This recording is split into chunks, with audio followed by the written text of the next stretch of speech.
Welcome to the Midnight Stories Club.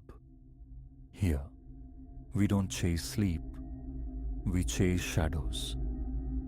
Each night, a tale is shared.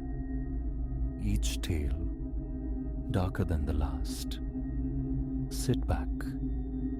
Light fades. The stories begin.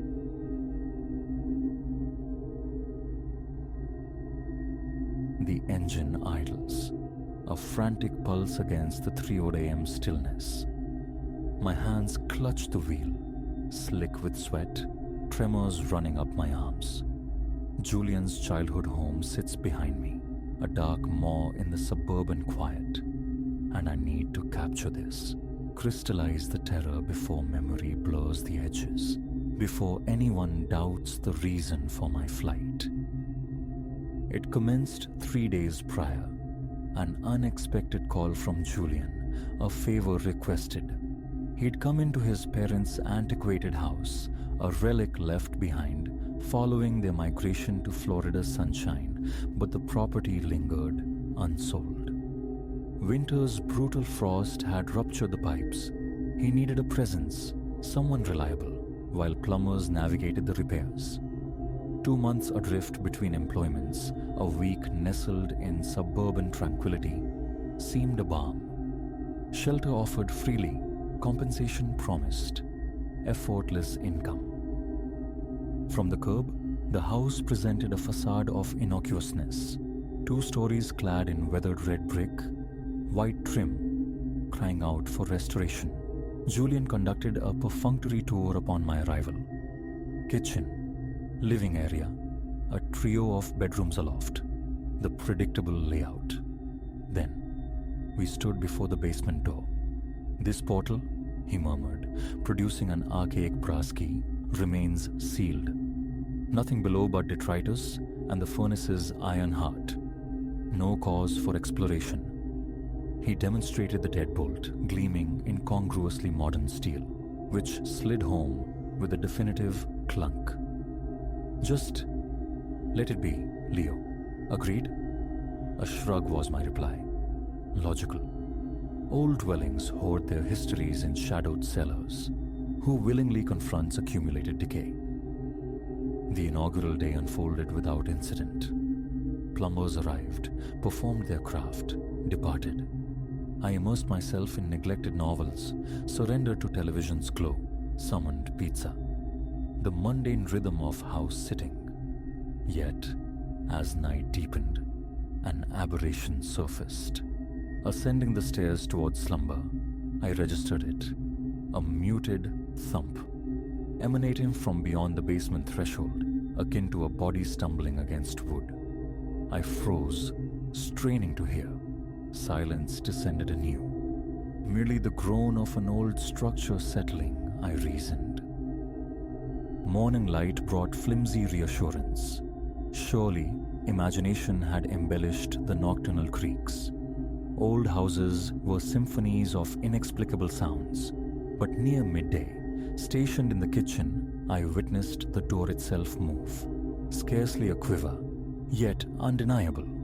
A subtle oscillation, as if a hand on the unseen side had grasped the knob, testing it with gentle insistence. The robust deadbolt remained steadfast. I telephoned Julian. "Julian, peculiar inquiry. Does that basement door exhibit autonomous movement? Define movement." His voice acquired a taut edge. "Uncertain. It seems to vibrate occasionally. Likely barometric pressure shifts, wouldn't you say?" "Yes, likely that." "Look, Leo, simply refrain from interfering with it. Understand, that lock serves a purpose. Ensure it stays engaged." A desire to probe further arose, yet an undercurrent in his tone commanded restraint.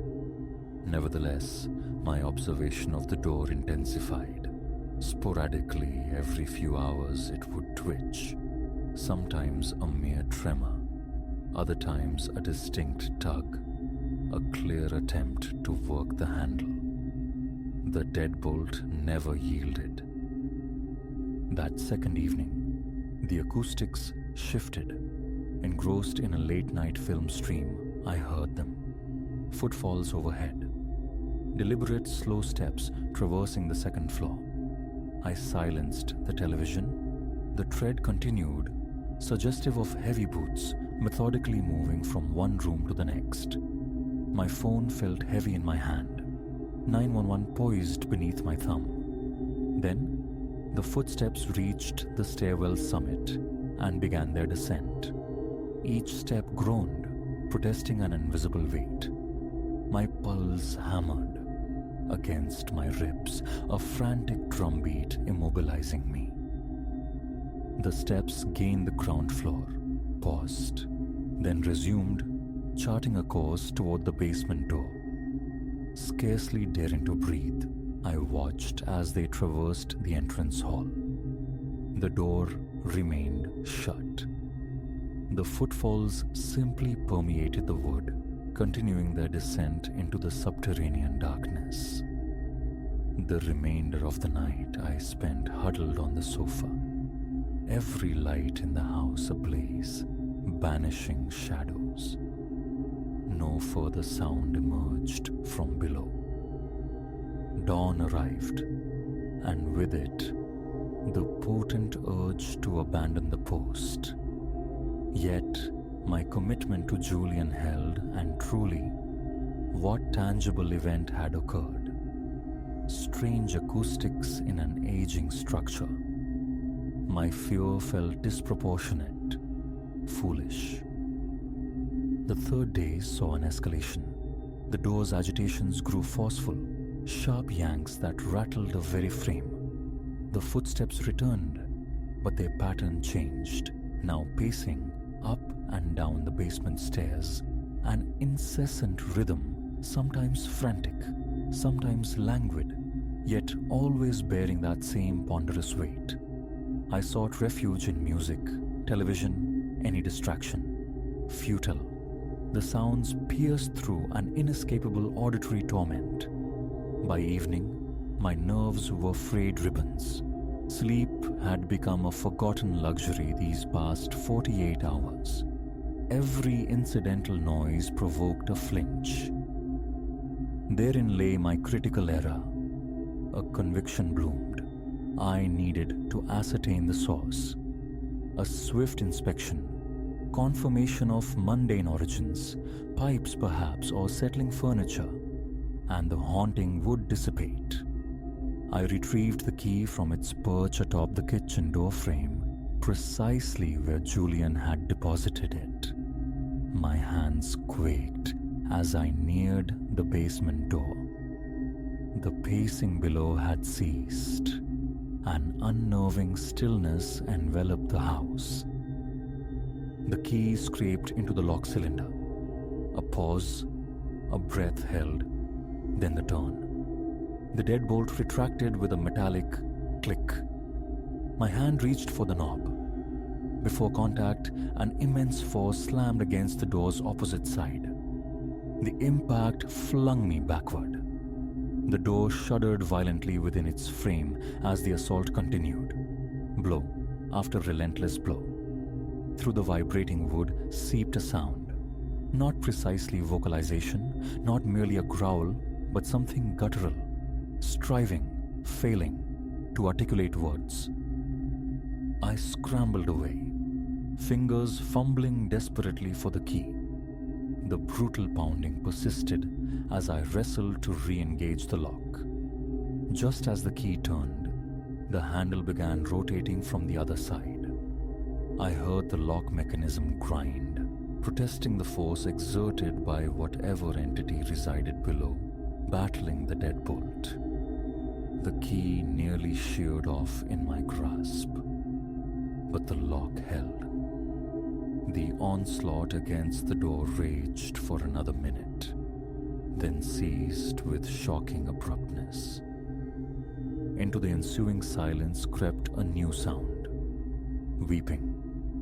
Soft, stifled sobs originating from the basement. They possessed an almost human quality. Almost. I retreated further from the door, Phone already clutched tight, Julian's number materializing on the screen. What in God's name is in your basement? I spat the words the moment he answered. A protracted silence stretched across the line. You unlocked the door, didn't you, Leo? There's something down there. Something living. Julian exhaled, a sound heavy with resignation. Listen closely. Exit the house immediately. Don't pack. Don't retrieve anything. Just leave. I'll arrive in 4 hours. Not until you explain this. Do you recall Daniel, my younger brother? Years had passed since Daniel occupied my thoughts. He'd vanished during our childhood, erased without a trace, never located. What about him? He never vanished, Leo. He transformed, began evolving into something other. Mom and Dad, they exhausted every option. Doctors, clergy, specialists, but he deteriorated. Grew more volatile, less recognizable as human. The cellar, it was the sole structure robust enough to contain him. My voice constricted, barely audible. That presence below, that's Daniel. A fragment of him, perhaps. We no longer know. Just get out, Leo, please. No further urging was required. I sprinted toward my car, neglecting even to secure the front door behind me. As I maneuvered out of the driveway, a reflexive glance shot back toward the house. Through a grimy basement window, a flicker of movement snagged my eye. Something pallid, skeletal, pressed against the glass. A hand, possibly, but distorted, the joints impossibly multiplied, digits elongated into talons.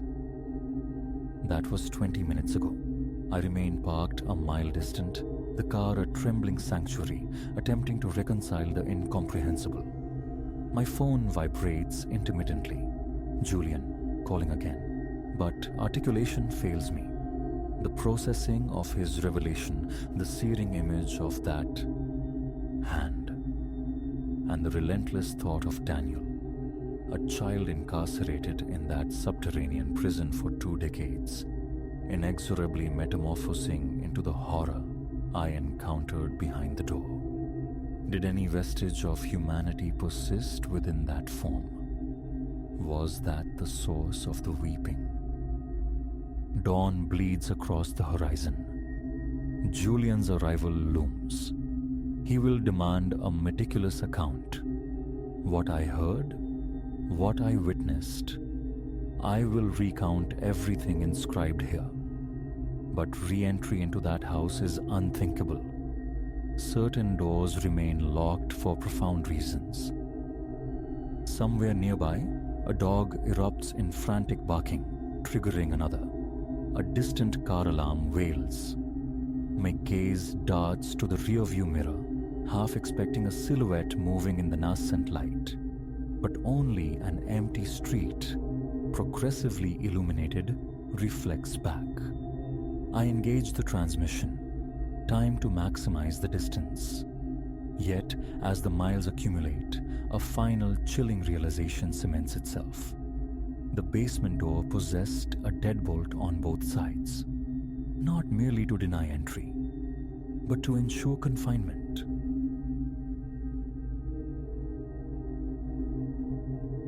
That cursed looking glass. I never should have laid eyes on it, let alone brought it into my home. Now I sit entombed in my car, the familiar shape of my house looming like a mausoleum just beyond the windshield, and dread coils so tightly in my gut I can barely breathe, let alone muster the courage to cross the threshold. My fingers tremble, ghosting over the phone screen, trying to capture this before the memory fractures, before the sheer terror dissolves into something my mind can dismiss as madness. Someone has to know. Even if they label me insane, the story must be told. It began 3 days past. I was adrift on foot, navigating the tired afternoon streets, specifically 4th Street, killing moments before meeting my brother for a meal. Silas Curios and Salvage, wedged beside the corpse of a laundromat, wasn't my destination. Yet something snared my gaze from its dusty window display. A mirror, vast and ancient, held captive in a frame of dark, brooding wood. Labyrinthine geometry spiraled across its surface, hypnotic. $85 proclaimed a faded tag, a pittance for such an imposing, seemingly well-preserved artifact. Curiosity, that insidious serpent, drew me inside. The air hung thick with the ghosts of stale cigarettes and the cloying sweetness of furniture polish. Behind a cluttered counter, Silas himself presided, his attention welded to the flickering inanities of some game show on a minuscule television. He offered only a peripheral glance as I inquired about the mirror.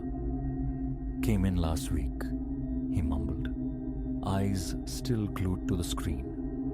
"Fella cleaning out his grand's place. She passed. Needed the coin." A flicker of unease should have sparked then. Why divest oneself of such an heirloom so cheaply? But the thought dissolved, unexamined. My plastic card slid across the counter, and arrangements were made for collection with my truck. Transporting it was an ordeal. The mirror possessed a deceptive gravity, a leaden weight that fought me every inch of the way into my solitary 2-story dwelling. My knuckles bled freely against door frames and banisters before I finally wrestled it upstairs, into the sanctuary of my bedroom. 20 minutes I wrestled with placement, seeking the perfect alignment before settling on the wall opposite my bed, positioned to drink the nascent morning light. That initial night unfolded with deceptive normality. The familiar rituals, teeth brushed, the donning of worn sweats and a faded t-shirt, the setting of the digital alarm. I recall a fleeting glance towards the mirror as I passed, a murmur of satisfaction at how it anchored the room, lending it an illusion of greater space, a sense of completion. Sleep fractured around 3 in the morning, a mundane call of nature pulling me from its depths. Groggy, adrift in the liminal space between dream and waking, I shuffled back towards bed. My reflection intercepted me, a fleeting image in the new glass. Something felt dissonant. Like entering a familiar room rearranged by unseen hands, the change palpable yet elusive. Rubbing sleep from my eyes, I leaned closer. And then I saw it. Reflected on the spectral nightstand, beside my spectral bed, sat a glass of water. But no water had accompanied me upstairs.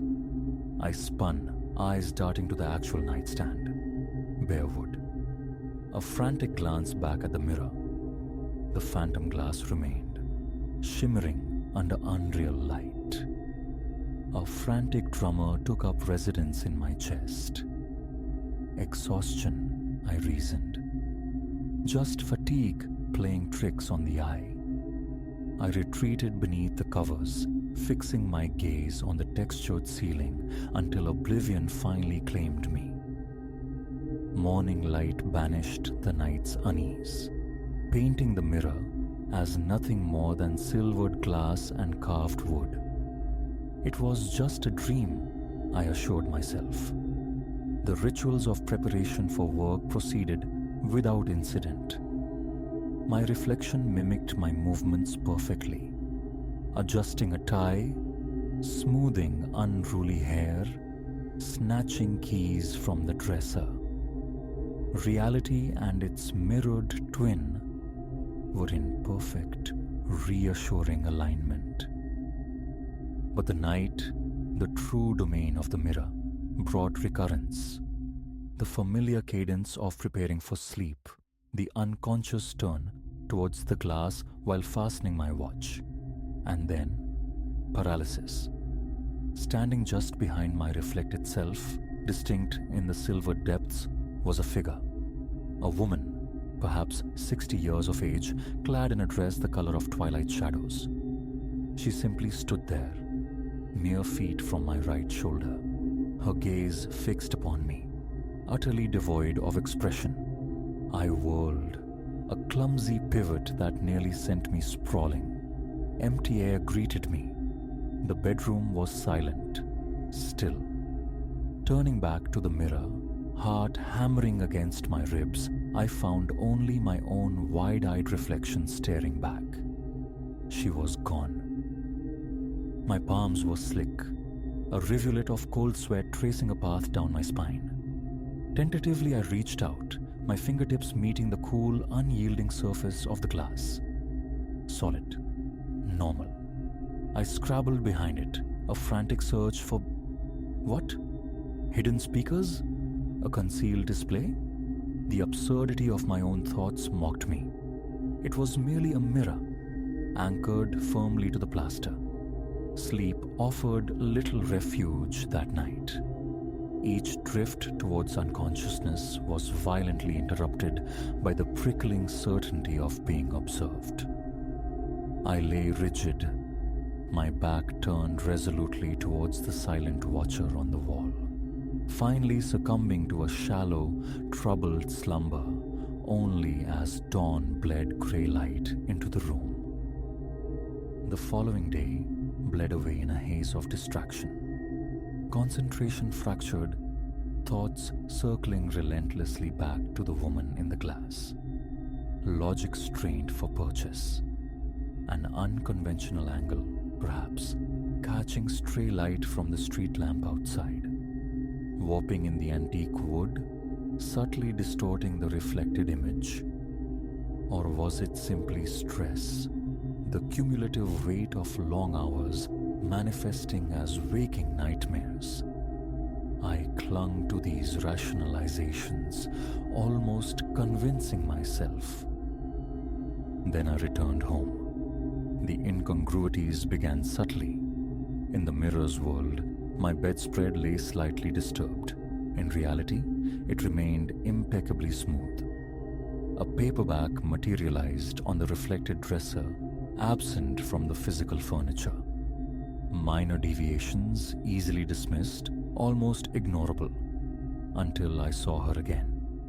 The woman. Closer now, so close her presence in the glass felt like a physical pressure, the phantom chill of breath on my neck.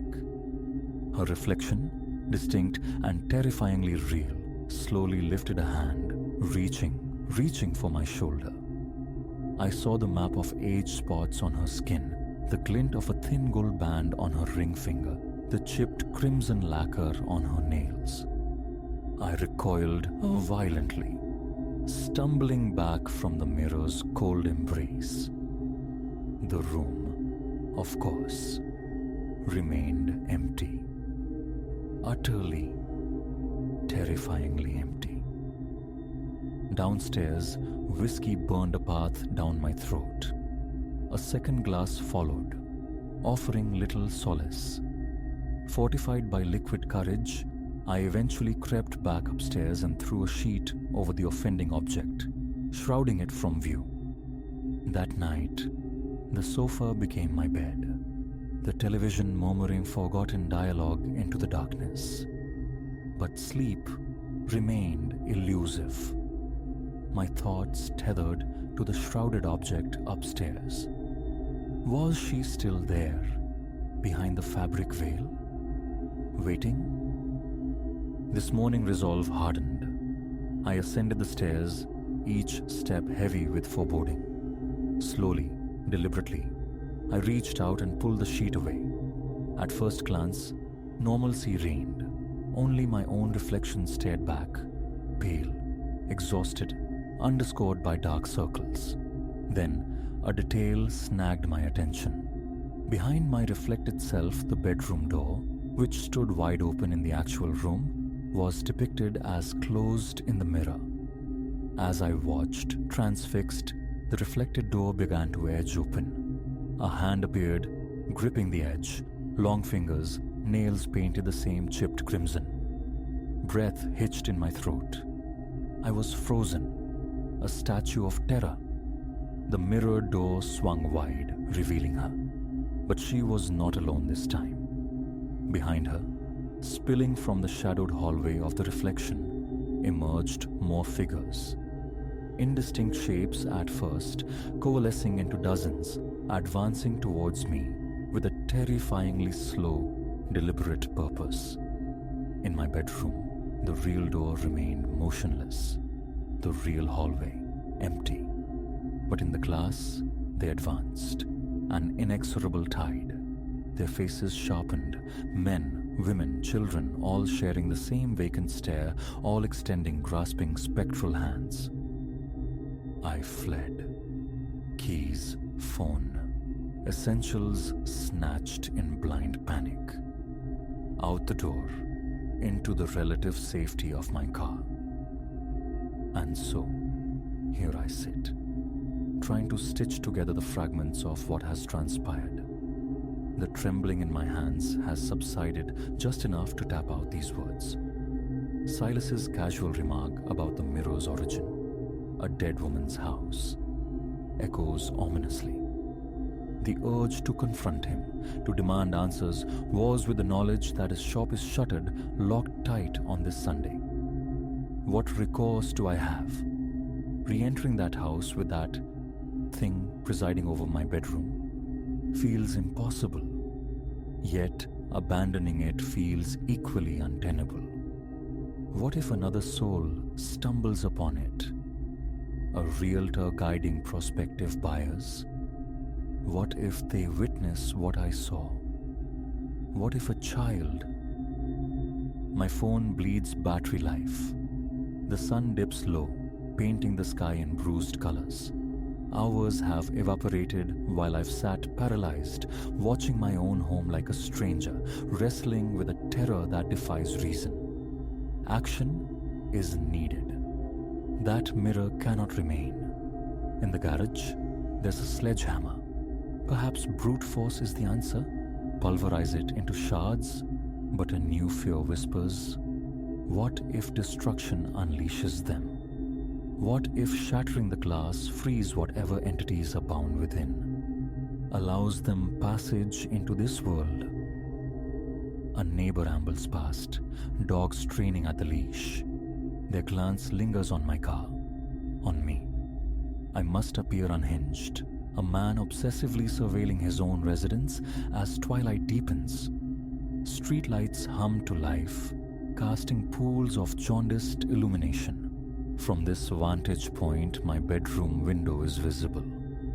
Is it merely a trick of the light, a figment of my frayed nerves, or did a shadow just flicker behind the curtains? I must go back. I cannot remain here indefinitely. The sledgehammer, a desperate sprint upstairs. Annihilate the glass before its inhabitants fully manifest, before they reach me. If this message remains unupdated, you'll understand. Hold on. Something is profoundly wrong. Illumination spills from my bedroom window. The light just switched on. But I am here, in the car. The key rests heavy in my palm. The curtain shifts. A figure stands framed in the window. It's her. The dark blue dress. She is looking directly at me, and she is smiling. The engine coughs to life. Destination unknown. Only escape matters now. Yet, my gaze remains locked on that window, on her face, that grotesque, welcoming smile. She's waving now, a slow, deliberate gesture. I have to drive. If you find this message, avoid Silas Curios and salvage. Shun antique mirrors, especially those sold too cheaply. Steer clear of my house. And for God's sake, be wary of your own reflection. You can never be certain who or what might be gazing back. Message sent from mobile device 11:47 p.m. Location data unavailable.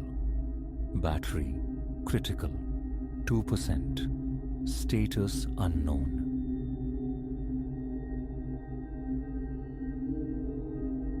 These woods, woven into the fabric of my solace, held a quiet reverence I cherished above all else.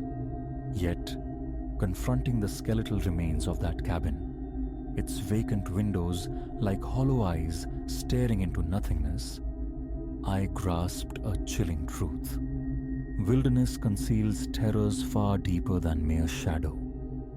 Never could I have foreseen how a day's familiar trek would spiral into phantasmagoria, twisting the sylvan refuge I considered a second self into something profoundly alien. Elias is the name I answer to, and the trails have known my tread since boyhood. The pathways bordering my home were as intimate as old acquaintances, every curve, every overlook a known comfort.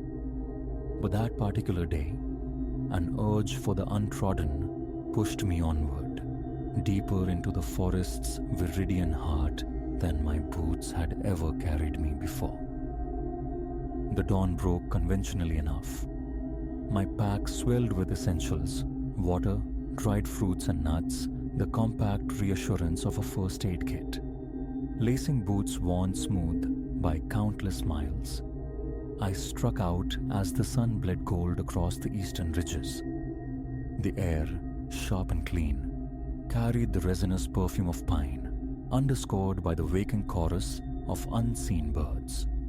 Mile followed mile, the manicured trail dissolving beneath my feet into something wilder, less forgiving.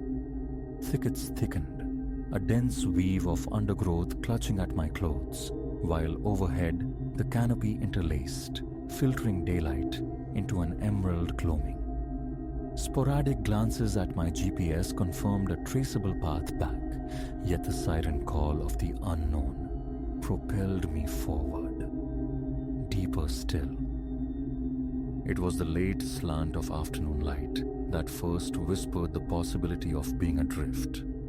The faint track I'd pursued had vanished utterly, dissolved into an unbroken tapestry of trees and brambles. A cold tendril of panic coiled in my gut.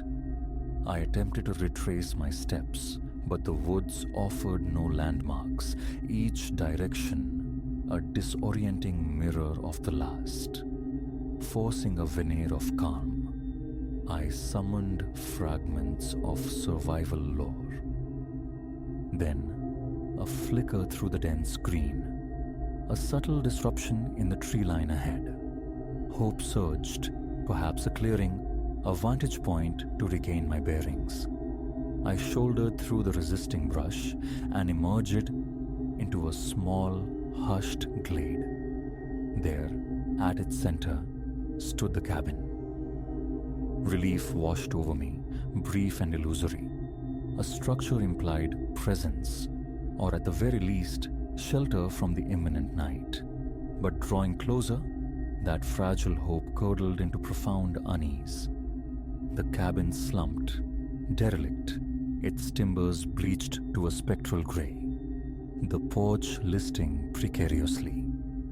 Shards of glass, like the teeth in a broken jawbone, framed one dark window cavity. I paused at the foot of the groaning porch steps. A primal instinct screamed retreat, urging me back into the indifferent embrace of the forest rather than breach this threshold of decay. Yet, twilight deepened, painting the sky in bruised purples and bleeding oranges. To be lost out here after dark was not merely inconvenient. It courted disaster. Steel resolved, I ascended the creaking planks, the warped door yielding inward at my touch with a shriek of tortured hinges. Inside, darkness reigned, thick with the cloying, musty breath of rot and time. My flashlight beam sliced the Stygian gloom, illuminating a tableau of violent disorder. Furniture lay capsized, splintered. Papers carpeted the floorboards like fallen leaves. The scene screamed of frantic departure, of lives abruptly interrupted. "Is anyone here?"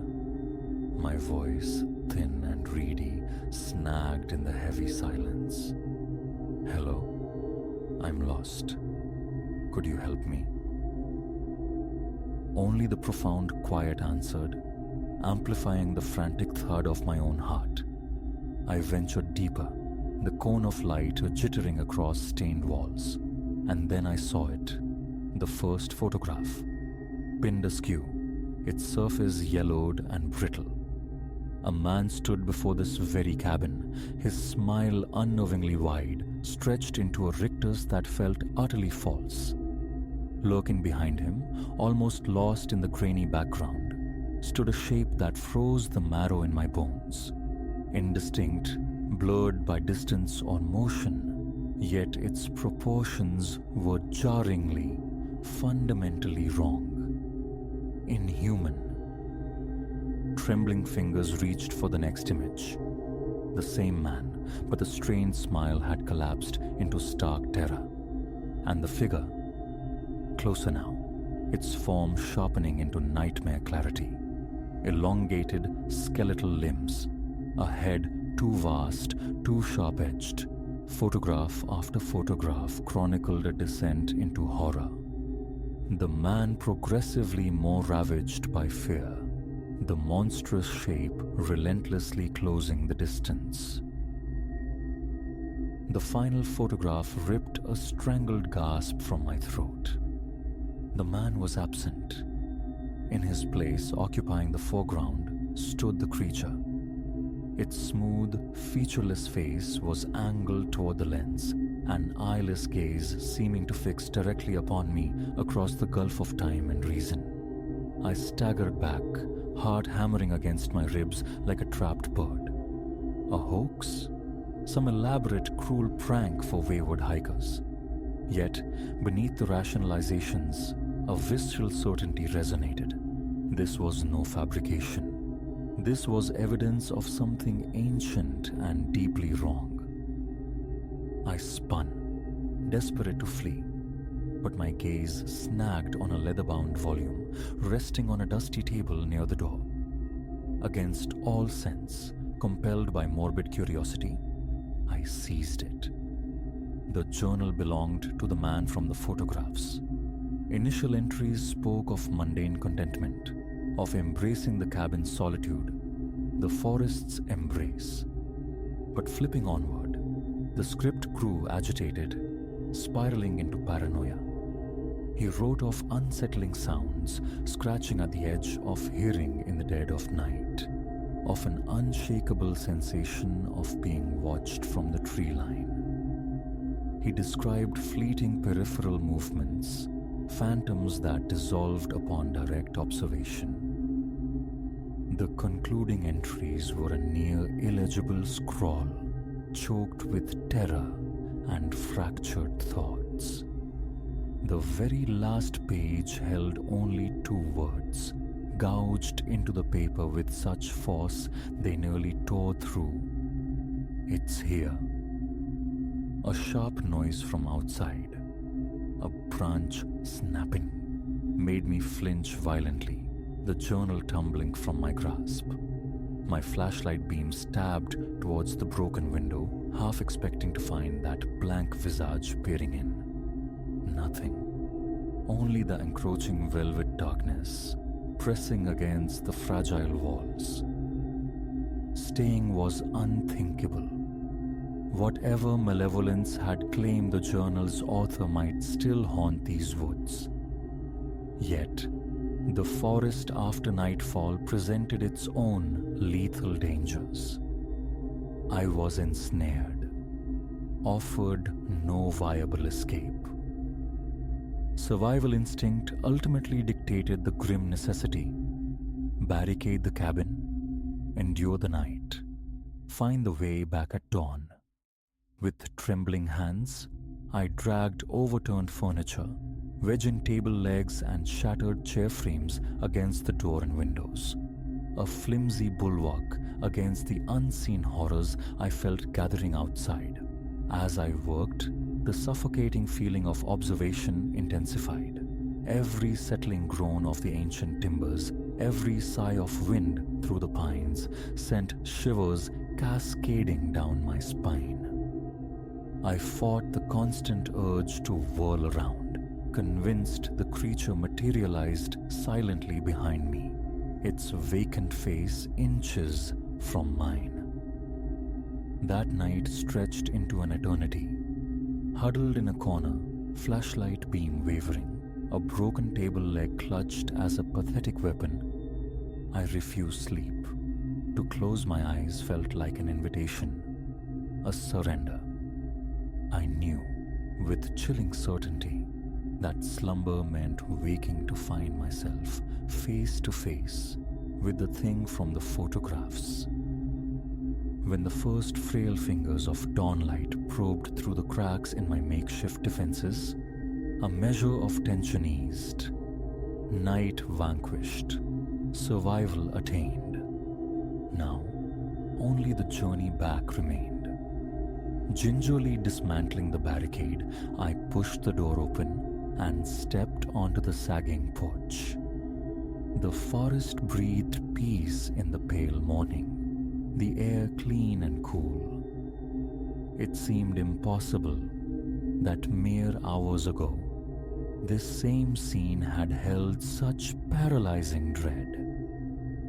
Descending the steps, however, my gaze fell upon the damp earth at the cabin's edge.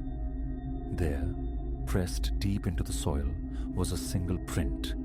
Immense, easily twice the length of my booted foot, its configuration utterly alien. Elongated, the digits splayed at impossible angles. My breath hitched. It hadn't been fevered imagination. The entity was real, and it had stood here, just outside, while I cowered within. I ran, thought abandoned, trail forgotten, propelled solely by primal terror. Underbrush tore at me, unseen branches lashed my face, roots snagged at my ankles. How long I fled, or in which direction, remains a blur.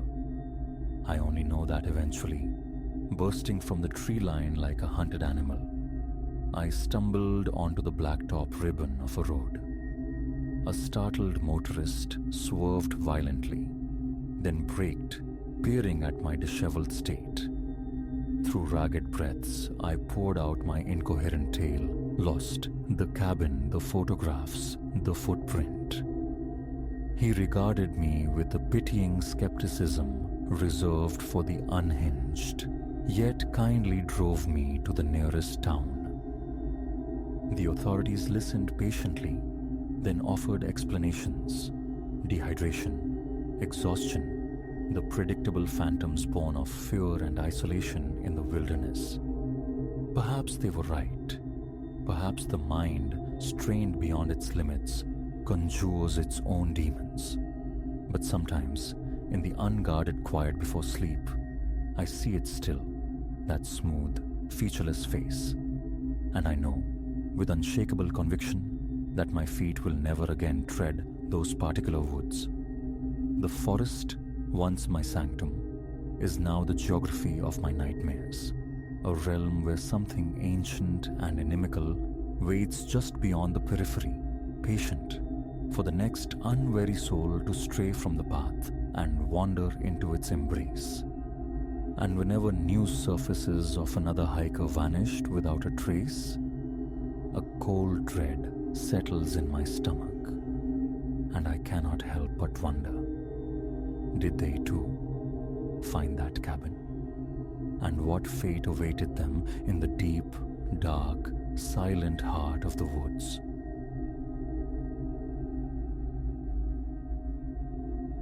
Necessity, sharp and unyielding, had driven me to accept the nocturnal vigil at the Ainsworth Tower, a time-scarred monolith brooding at the city's frayed edge where downtown's bright energy bled into shadow. Glamour wasn't in the contract. Survival was.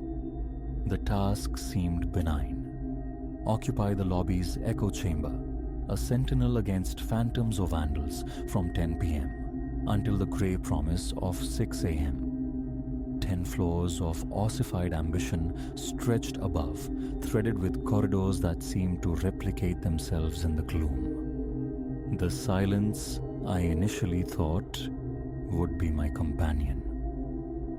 My inaugural shift unfolded in a hushed tableau. Tethered to the reception desk, I drifted through magazine pages, my gaze periodically snagged by the bank of security monitors displaying vacant scenes under the sterile wash of fluorescent light. The building sighed around me, the low thrum of unseen machinery, the sporadic tick of cooling pipes, the groan of ancient timbers settling deeper into their foundations. Twice I traced the prescribed route, a slow pilgrimage through deserted hallways, testing doorknobs, my flashlight beam slicing through pools of darkness in empty offices. Nothing stirred. Nothing watched. By dawn, relief settled. The Ainsworth Tower promised easy passage. But the edifice held its secrets close. Subtle incongruities began to fray the edges of my calm. Whispers I tried to dismiss, but which clung like cobwebs. The primary lift became the focus of this nascent disquiet. Each night, precisely as the clock struck 2, its bell would chime, a clear metallic summons in the stillness. The doors would slide open onto the lobby, revealing not a passenger, but an empty, waiting cavity.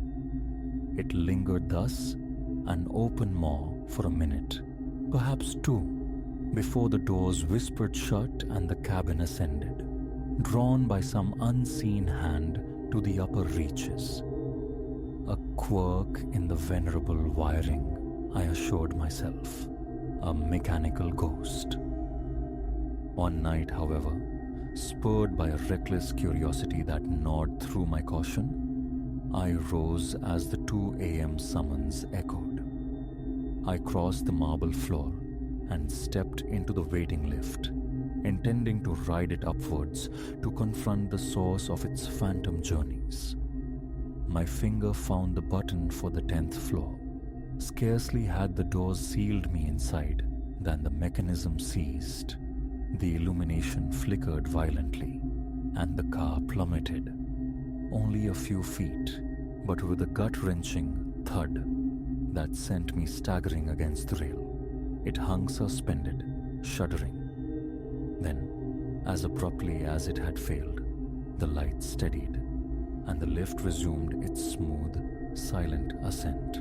Unease coiled in my stomach as I stepped out onto the summit floor. The silence here was different, heavier, somehow watchful. Darkness reigned, punctuated only by the faint, distant glow of an emergency exit sign. Imagination, I chided myself, paranoia born of solitude. Yet, the feeling of trespass, of violating a forbidden space persisted. My cursory inspection revealed nothing amiss in the shadowed offices, only cold, still air and the scent of dust.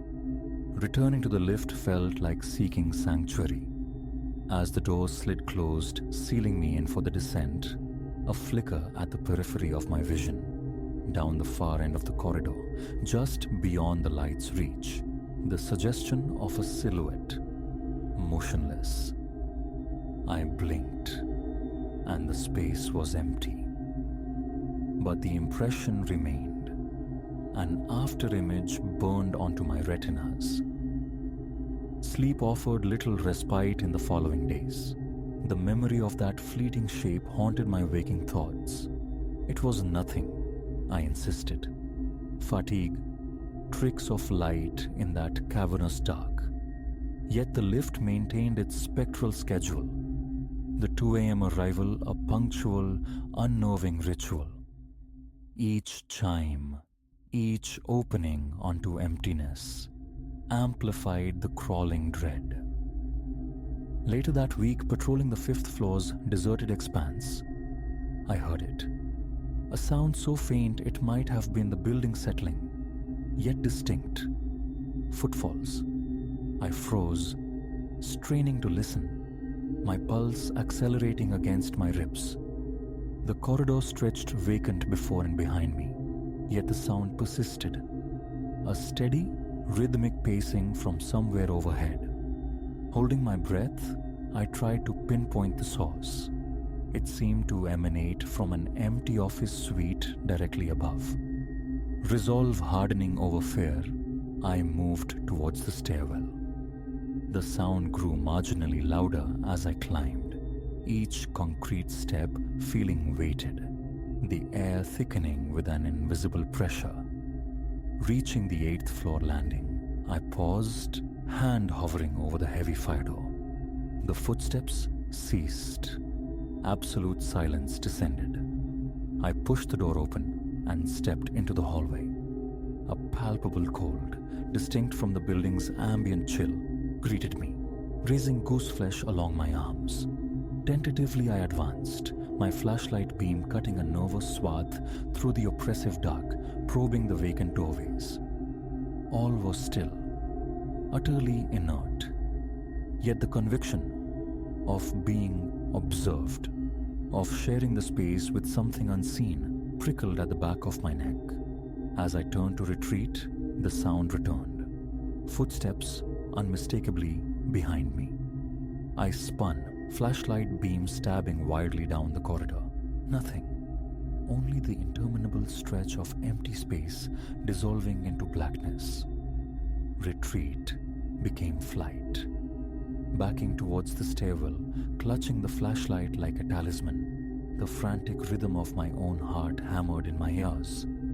My descent was swift, my own steps echoing unnervingly, chasing me down until I collapsed back into the relative safety of the lobby desk, fighting to regulate my ragged breathing. It was nothing. It had to be nothing.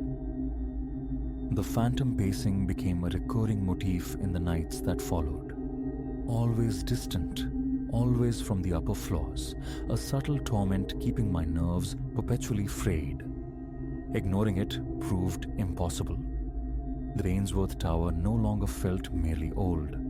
It felt sentient, aware, its silence charged with a predatory patience.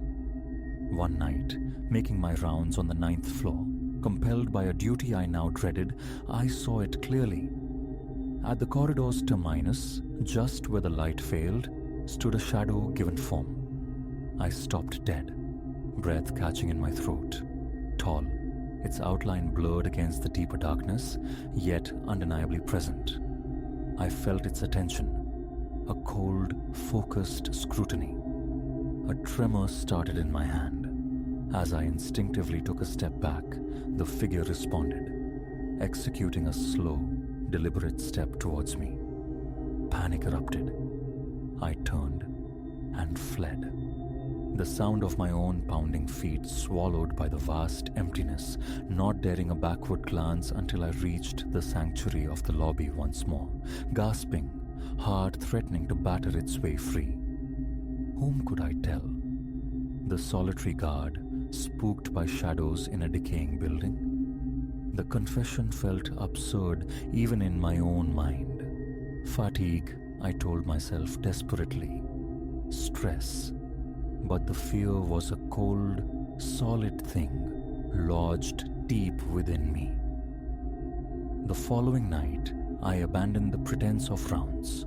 I would remain in the lobby, a prisoner at my post, eyes glued to the security monitors, scanning the vacant, silent feeds from the floors above.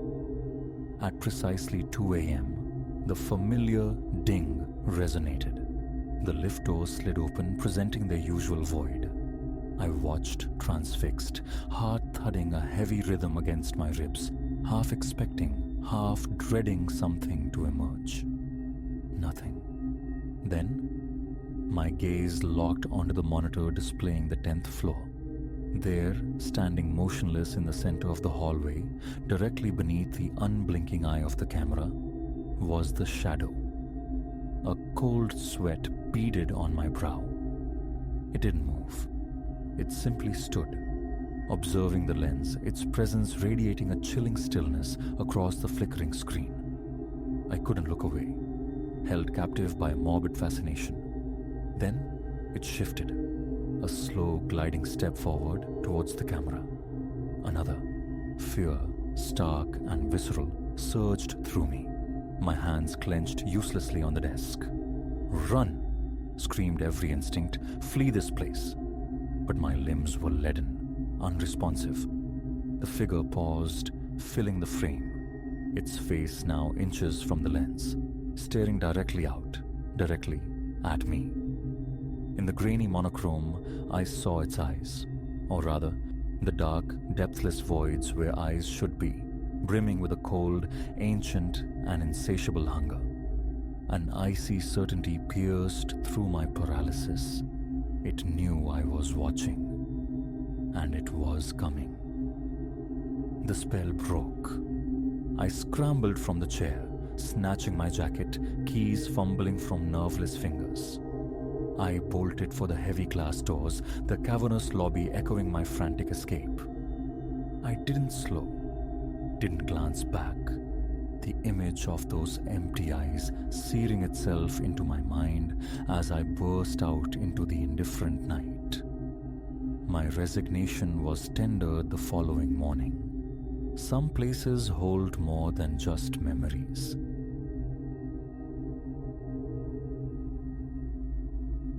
An insidious unease should have registered perhaps when Miss Albright, the estate agent, discussed the cellar, her eyes glued fast to the laminated property details as if deciphering ancient script.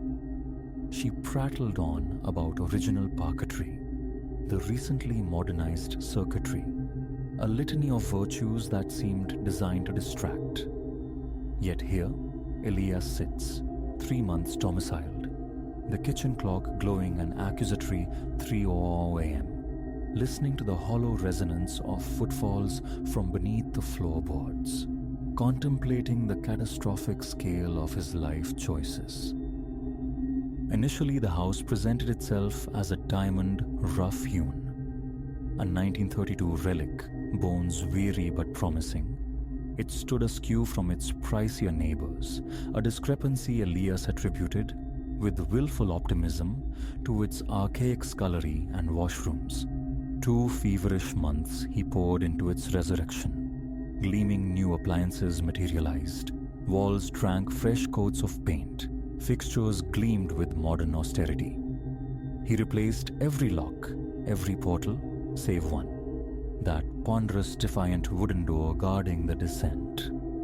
Solid oak, time-tested, unyielding. Its previous occupants had festooned it with a trinity of deadbolts, a measure Elias initially dismissed as paranoia. He understands now.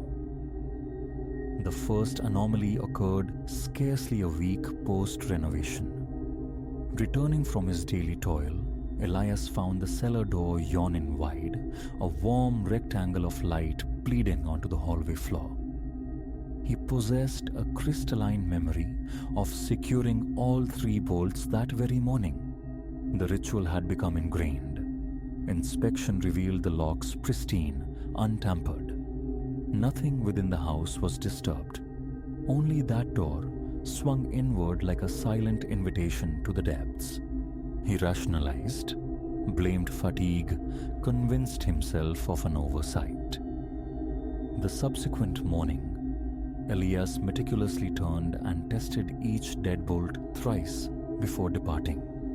Upon his return that evening, the door gaped open again. The cellar lights, fixtures he never employed, the switch residing inconveniently at the stairs nadir, blazed. A tremor worked its way up his arms as he descended into the subterranean space. It was vacant as ever. Stark concrete confines, serpentine pipes overhead, a scattering of festive remnants in boxes yet unpacked. The light switch, bafflingly, rested firmly in the off position despite the fluorescent tubes humming overhead. He toggled it futilely. The light remained immutable. Finally, wrenching the tubes from the sockets, he plunged the cellar into profound darkness. His next recourse was an industrial-grade padlock, the kind securing corrugated metal sheds. He snapped it shut, yanked hard to confirm its purchase, and ventured out. The outcome, by now, feels grimly predictable. He returned to find the door ajar, the formidable padlock resting, unharmed, upon the floorboards, and inexplicably, new fluorescent tubes radiating light from the ceiling fixtures. Elias is not inclined towards the spectral. Phantoms, fiends, the whole lexicon of the supernatural. It holds no currency for him. Yet, the testimony of his own senses, the tightening knot of dread coiling in his gut, these are empirical truths he cannot dismiss. Daily, irrespective of the locking mechanism employed, regardless of the fortifications erected, that door breaches its confines.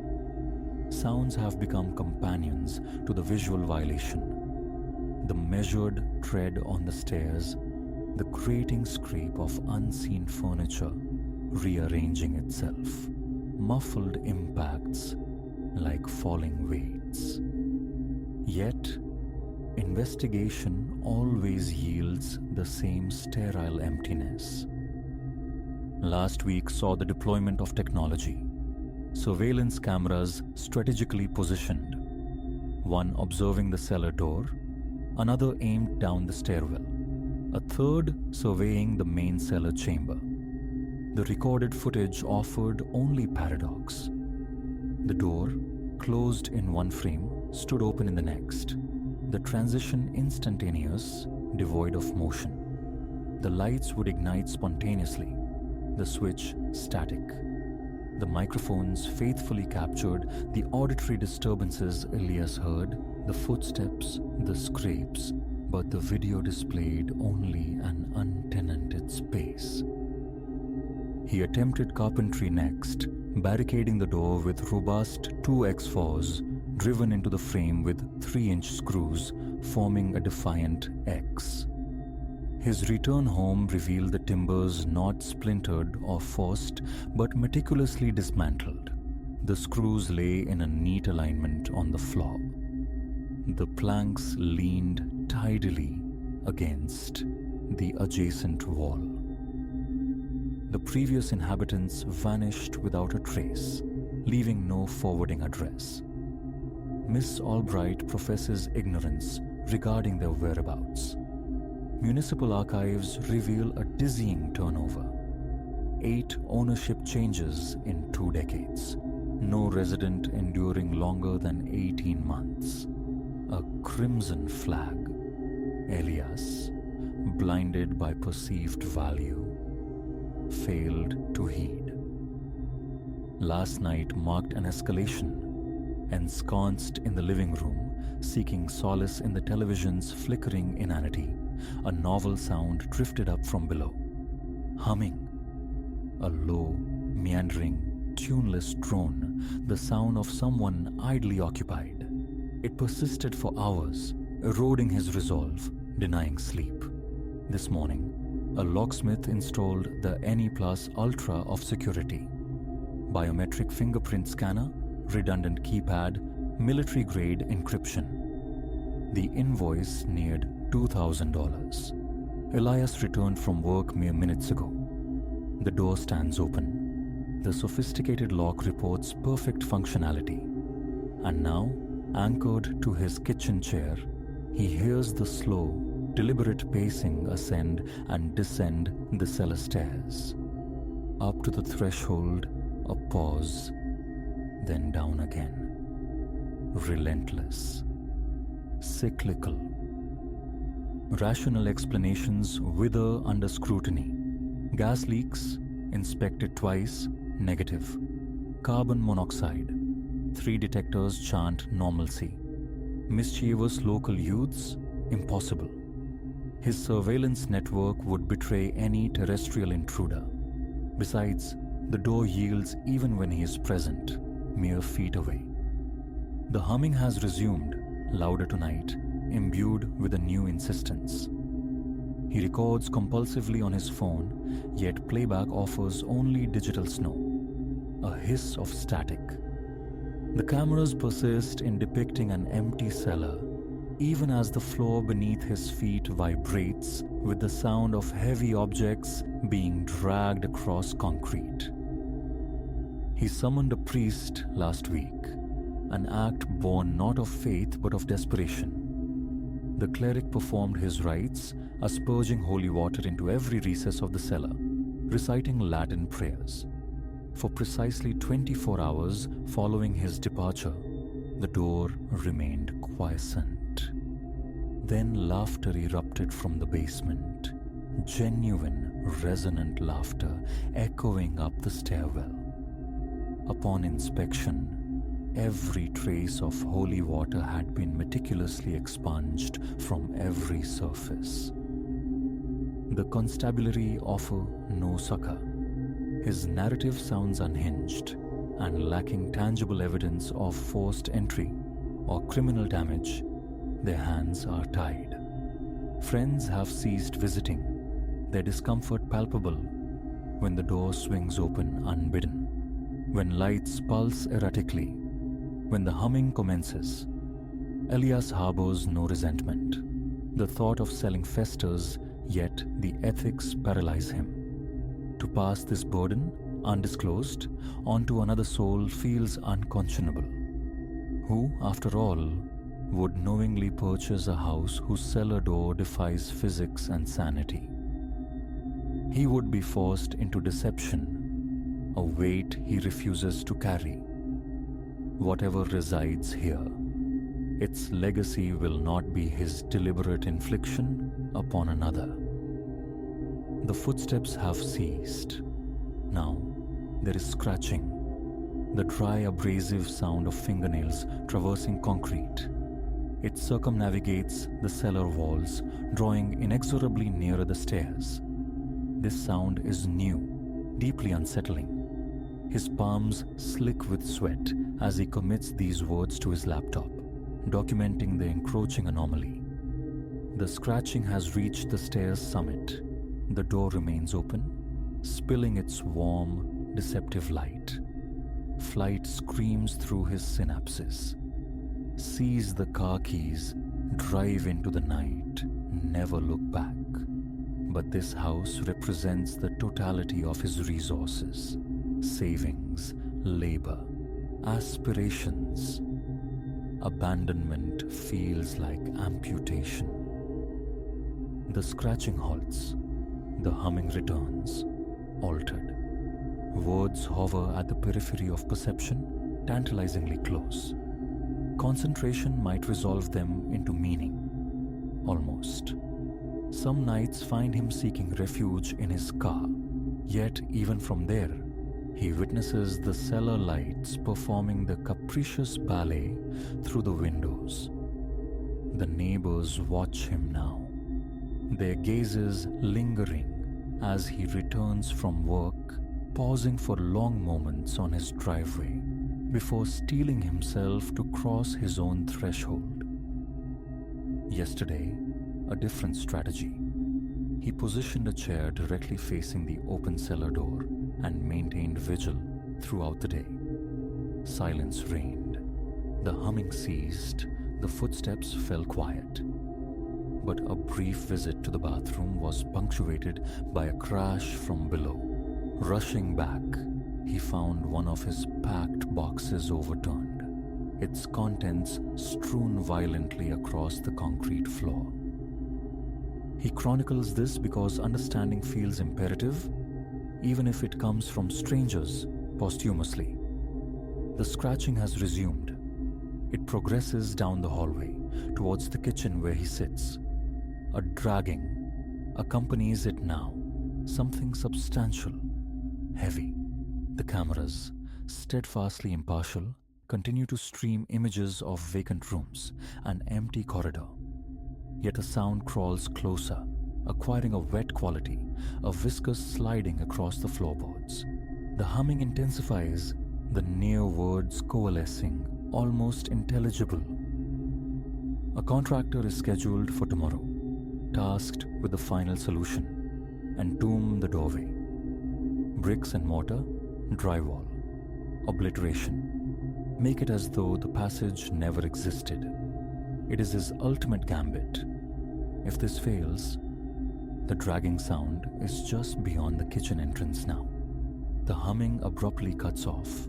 Silence descends, broken only by Elias's ragged breath and that slick, sliding noise.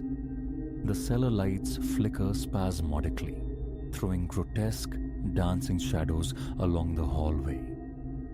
He must upload this, somewhere, anywhere, a digital testament. So the next owner, should one ever exist, might be forewarned. The air plummets in temperature. His breath ghosts before him. The sliding sound is directly behind his chair. He should have interrogated Miss Albright's evasive eyes more forcefully. He should have pondered the significance of 3 deadbolts. He should have registered the neighbor's peculiar habit of avoiding his side of the street. The cellar lights just extinguished completely. He will not turn around. He will not turn around. He will not turn around. But he feels breath, cold and ancient, upon the back of his neck.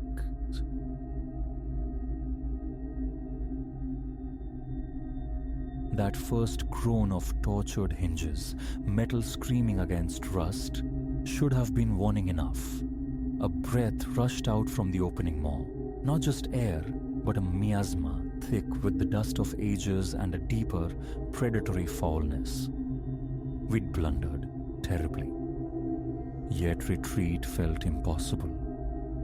The path back was lost, swallowed by the miles we trekked, our own foolish curiosity the compass leading us astray. My name is Elias. I never imagined a sun-drenched weekend scaling Appalachian ridges with friends could curdle into this perpetual twilight in my memory. We were 5.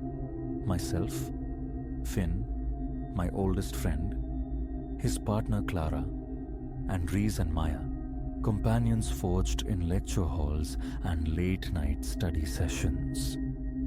Months of anticipation had led us here, to the embrace of untamed wilderness. The ascent began under a sky of flawless sapphire, the air sharp and clean in our lungs. Laughter echoed through the timber as we navigated the winding trail, the panorama of forested peaks unfolding around us. It was Finn who strayed, seeking a rumored shortcut back to the campsite, whose voice cut through the calm. Elias, look at this. We converged on a scar in the mountainside, half veiled by grasping vines and thorny scrub. A mine entrance, its timber frame skeletal and collapsing, sagged beneath the weight of the earth. A corroded placard, barely legible, hinted at perils within. Yet an undeniable magnetism pulsed from the darkness, a silent dare. We can't go in, Clara breathed, her unease a palpable thing amongst us. It looks ready to cave. But Reese, ever the one to court risk, was already fumbling with his high-beam torch. Where's the spirit, Clara? A quick glimpse, that's all. Imagine the history. I should have echoed Clara's caution, anchored ours to sense. Instead, seduced by the enigma, I heard myself agree. Just a peek, I conceded, the words tasting like ash even then. What harm could it do? A question that would echo unanswered in the dark years to follow. The aperture was deceptively narrow, forcing us single file into the Earth's gullet. Reese's torch beam sliced impotently at the profound black, revealing only the suggestion of a tunnel plunging deeper. The atmosphere thickened, heavy with damp and the scent of cold stone. Water wept from unseen fissures, each drop a lonely percussion in the silence. Incredible, Finn murmured, his voice unnaturally loud in the confines. Think what might be down here. We pressed onward, the initial thrill dissolving into a creeping apprehension. The tunnel became a contorted passage, twisting away from the memory of sunlight, burrowing relentlessly downward. I tried mapping our turns, a futile effort. Soon, we were adrift in a subterranean maze. And then, Reese's light snagged on something pale against the earthen floor. We recoiled, a collective gasp caught in our throats, a skeleton draped in the rotted vestiges of miner's canvas. But it wasn't ancient decay we witnessed. The bones gleamed, scoured unnaturally clean, as if stripped bare only yesterday. We have to leave, Maya stammered, her voice thin and brittle. Now. Yet turning, we confronted the terrifying truth. Every passage looked identical in the wavering torchlight.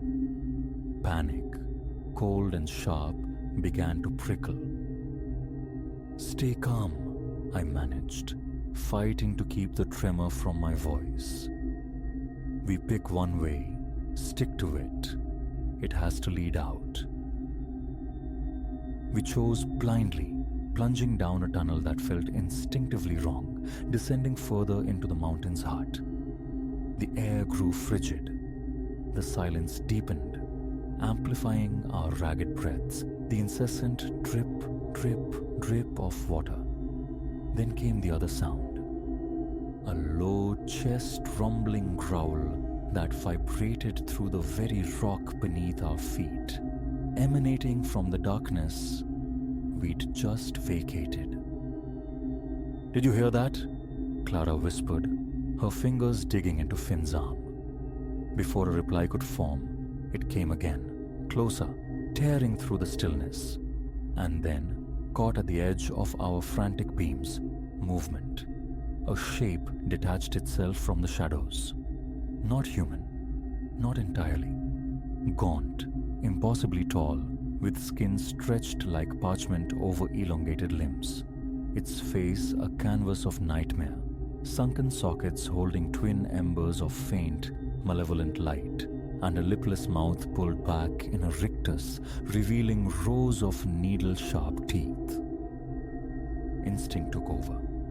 We fled. Sheer terror lent wings to our feet as we scrambled through the oppressive tunnels, escape forgotten. Only the desperate need to outpace the horror snapping at our heels. Its guttural snarls bounced off the stone walls, a terrifying proximity alarm growing louder.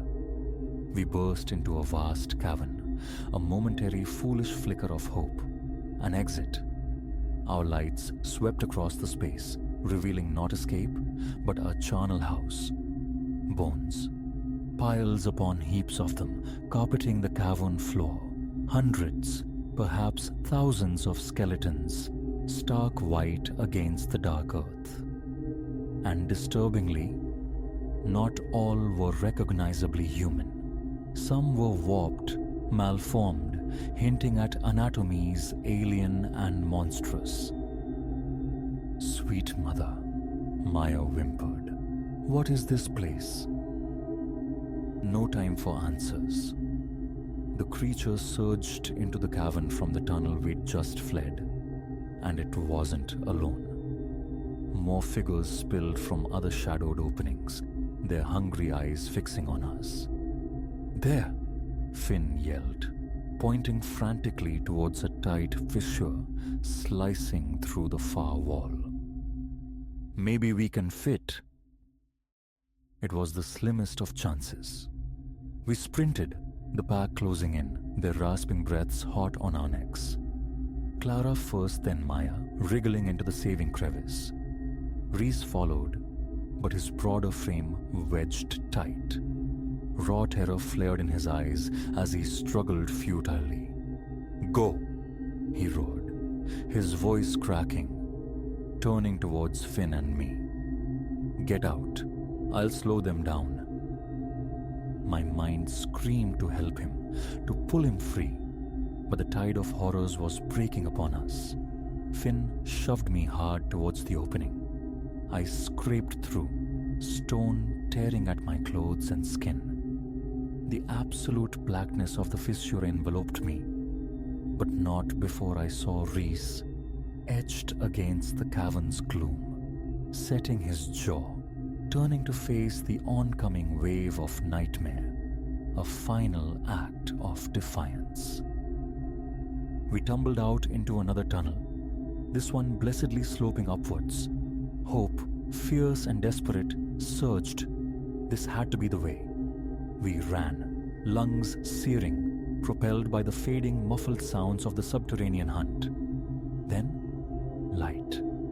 A pale beacon in the distance. With the last dregs of strength, we erupted from the mind's embrace into the bruised twilight of the dying day. We didn't cease our headlong flight until the familiar shapes of our tents appeared, collapsing onto the dew-damp grass, air tearing in and out of our chests. Only then did the full weight crash down. Reese, gone, left to the mercies of that abyssal cavern, and the chilling uncertainty, could those things follow us into the sunlit world? Camp was struck with frantic haste, gear abandoned. The hike back to the car became a fugue state of adrenaline-laced fear and bone-deep exhaustion. We drove numb, straight to the nearest town, spilling our incoherent story to disbelieving police officers whose eyes held more pity than credence. A search was mounted, dutifully, but found nothing. No Reese, no mine entrance matching our fevered descriptions. It was as if the mountain itself had inhaled the evidence, leaving only our shattered minds. The days bled into weeks, haunted by the unreality. Shared psychosis, hallucinogenic gases from the depths. We grasped at rational straws, but the visceral truth resonated deeper. What we encountered, what we fled, was terrifyingly real. A silent vow formed between us. Never speak of it, bury it, attempt to reclaim normalcy. But the nights offered no quarter. My own dreams relentlessly returned me to that bone-littered cavern. The glint of those eyes in the dark, Reese's final shout echoing forever. I haven't set foot on a hiking trail since, nor I suspect have the others. We orbit each other now at a distance, fractured satellites bound by shared trauma. Occasionally, a message will arrive late at night from Finn or Clara or Maya. A single word, remember, and I know. They too lie awake, staring into the darkness, forever marked by what slumbered beneath the mountain. What were they? An ancient lineage dwelling in the planet's secret places? The grotesque fruit of some forgotten, monstrous experiment? Or something worse, something dredged from a reality colder than stone? The questions remain, likely forever unanswered. But I know this: the world holds shadows deeper than we conceive. Horrors coiled just beneath the veneer of the known. And sometimes, curiosity is a key that unlocks doors better left eternally sealed.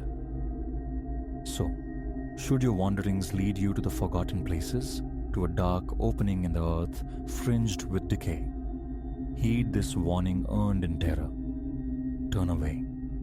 Keep walking. Do not tempt the abyss, for you cannot fathom what hungers in the darkness, patiently waiting. As for me, I keep to the lit paths now, forever glancing over my shoulder, forever listening for the scrape of claws on stone, wondering if one day they will crawl into the light. And if they do, may whatever gods exist have mercy on us all.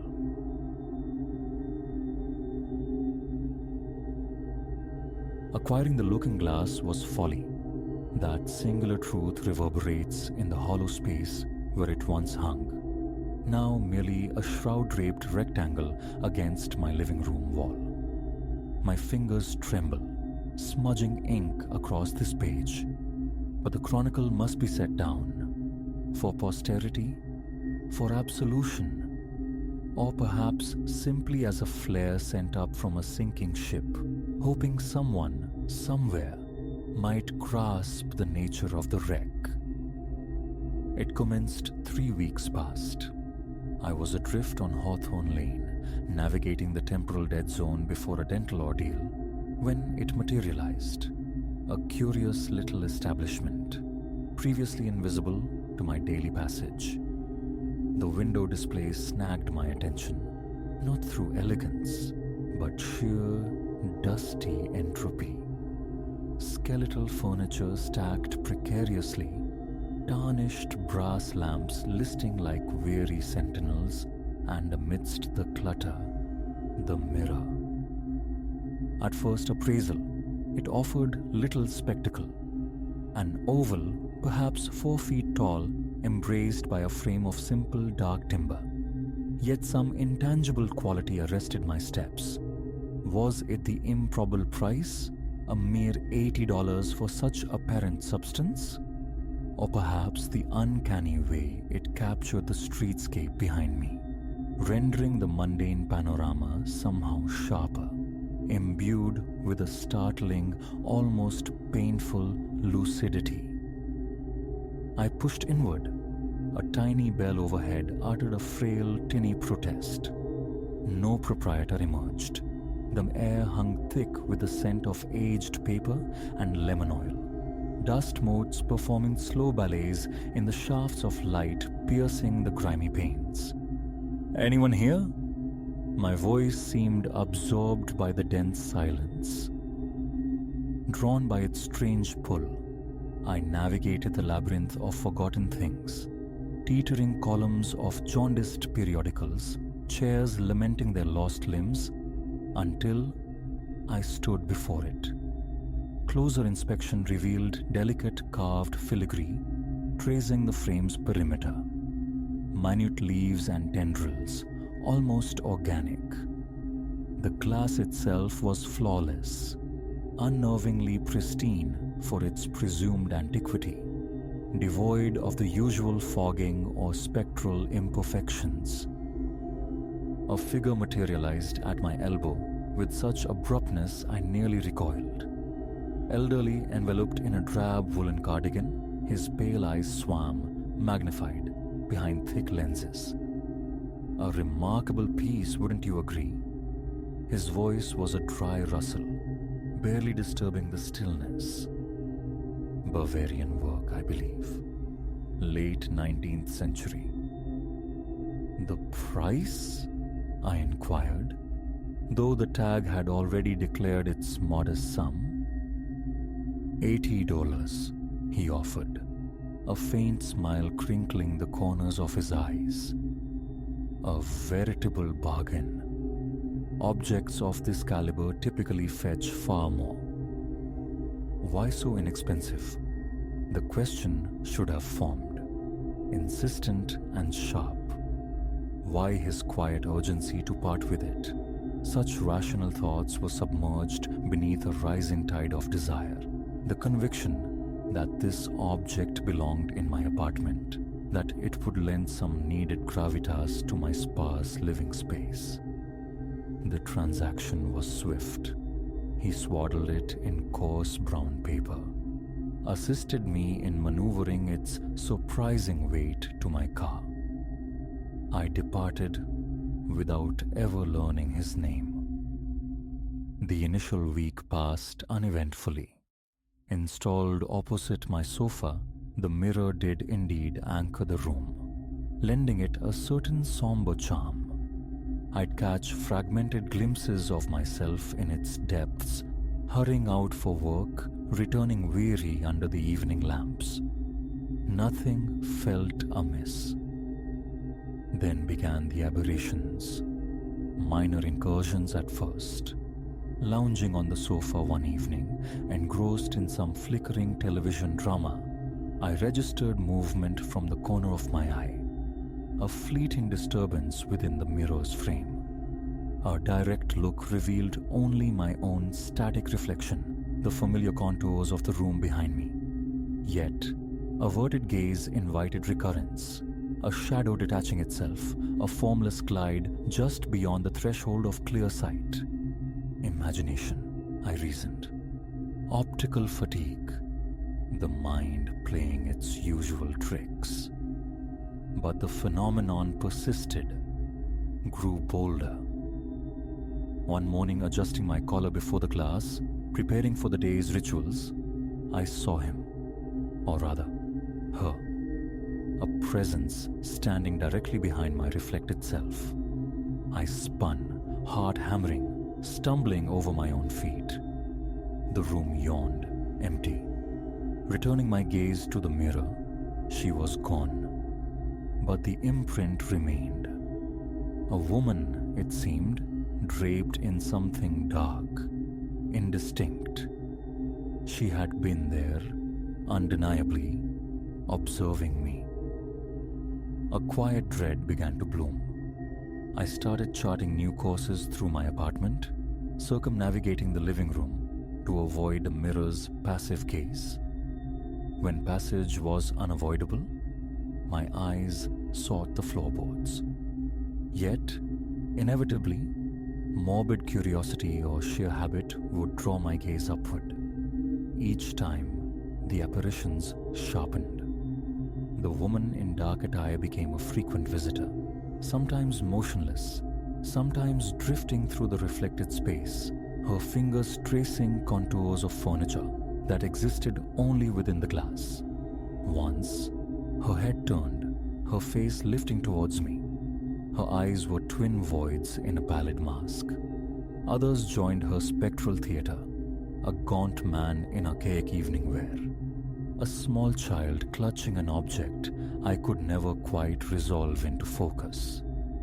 They manifested solely within the mirror's world, never intruding upon the tangible room, and only ever when I was alone. I resolved to take it down. The morning after glimpsing the spectral child, the unease curdled into a desperate need for removal. Tools in hand, I attacked the fastenings. The screws refused purchase, immutable. Straining, frustration mounting, the screwdriver slipped, gouging my palm. Crimson droplets spattered the perfect glass. And in that instant, that horrifying, infinitesimal pause, I swear I saw them all arrayed behind my reflection, their collective gaze fixed upon me. That spurred my decision. Return to the antique shop. The receipt surely was tucked away somewhere. Perhaps the old man held an explanation, an antidote. But the shop on Hawthorne Lane was no more. The physical structure stood, yes, but it now housed a bustling cafe. Had done for years, the aproned young woman behind the counter assured me, bewildered. She'd been employed there for half a decade, never known an antique dealer on that block. A frantic online search yielded nothing. Hours spent tracing and retracing streets, convinced of my own faulty memory, proved futile. The shop, like its proprietor, had dissolved back into the ether from whence it came. That night, the fabric of reality frayed further. Sleep offered no refuge. Sounds emanated from the living room, not the familiar groans of an old building settling, but distinct footfalls. Multiple sets, pacing, circling. I lay rigid in my bed, breath caught in my throat. The footsteps drew nearer, crossing the threshold into the hallway, approaching my bedroom door. Whispers coiled beneath the sound, sibilant, unintelligible. The doorknob began, slowly, to rotate. I squeezed my eyes shut, a primal denial. Dawn brought a fragile normality. Sunlight streamed through the window. The apartment was still. But entering the living room, I confronted the mirror, and its reflection sent ice through my veins. It showed my living room, yes, but not my living room. The furniture was different, heavy, ornate, from another era, and it was populated. Throngs of people milled about, their clothing suggesting a bygone century. A ball, perhaps, or some grand reception. I watched, transfixed, paralyzed, as they moved through the reflected space. They conversed and gestured, laughed silently. A woman raised a delicate glass in a toast. Then, with chilling synchronicity, one after another, they turned. Their faces pivoted towards me. Features seemed to slough away, flesh melting like wax, revealing the stark geometry of bone beneath. Hollow sockets regarded me, jaws fixed in ghastly, soundless grins. The room behind them mirrored their decay. Walls darkening, crumbling into ruin before my eyes. I fled the apartment, spent the day wandering the indifferent city streets, a man trying to outrun his own sanity. Upon my return that evening, the mirror showed only my familiar, empty room. But the knowledge was absolute. They were still there, coiled within the glass, waiting. My next gambit, concealment, a heavy sheet draped over its surface. For a time, peace. Then, subtle undulations began behind the fabric, shifting shapes hinting at the unseen tableau. The sheet itself developed a will, slumping, falling away no matter how securely I pinned it. Last night, the mirror unveiled something new, something that finally fractured my denial, illuminating the horrifying truth. Seated on the sofa, compelling myself to confront the glass, the reflection shifted, not to the past this time, but to the immediate future. I observed my reflected self rise, dress, proceed through the motions of a typical morning. Then, the street outside my office building. Myself stepping off the curb. The visceral smear of a vehicle running the light. The sickening trajectory of my own body hurled through the air. My death, rendered with cold, irrefutable clarity. Thus, this frantic inscription: the mirror does not merely hold echoes, it projects destinies, and that particular future I refuse to inhabit. I feigned illness, remained barricaded within these walls. The appointed hour of the accident bled into the past. Yet relief remains elusive, replaced by a deeper, more immediate terror. Because the mirror now shows something else.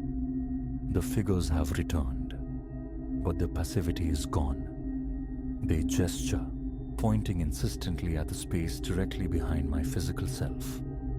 I turn, wildly scanning the empty air.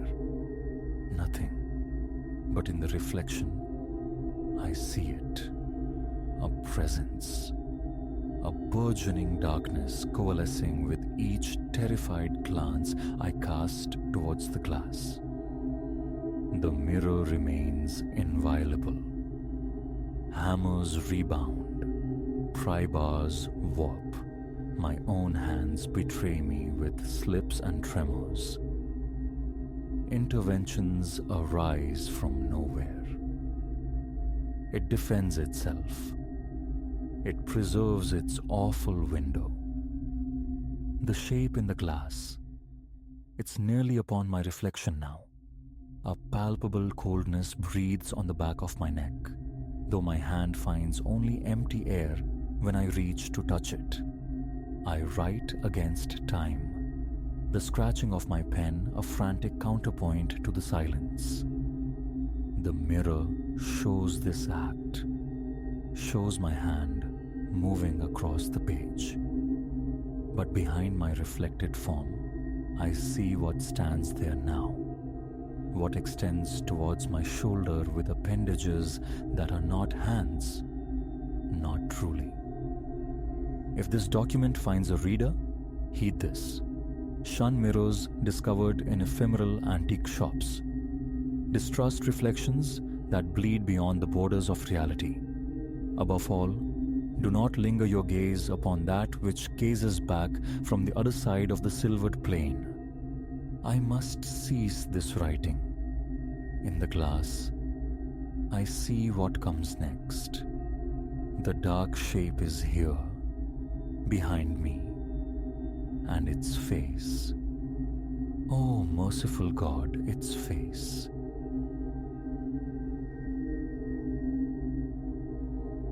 Etched upon the pristine white yawn of the board, encountered that first morning, were words not my own. I halted in the doorway, vision blurring momentarily, a strange constriction seizing my chest.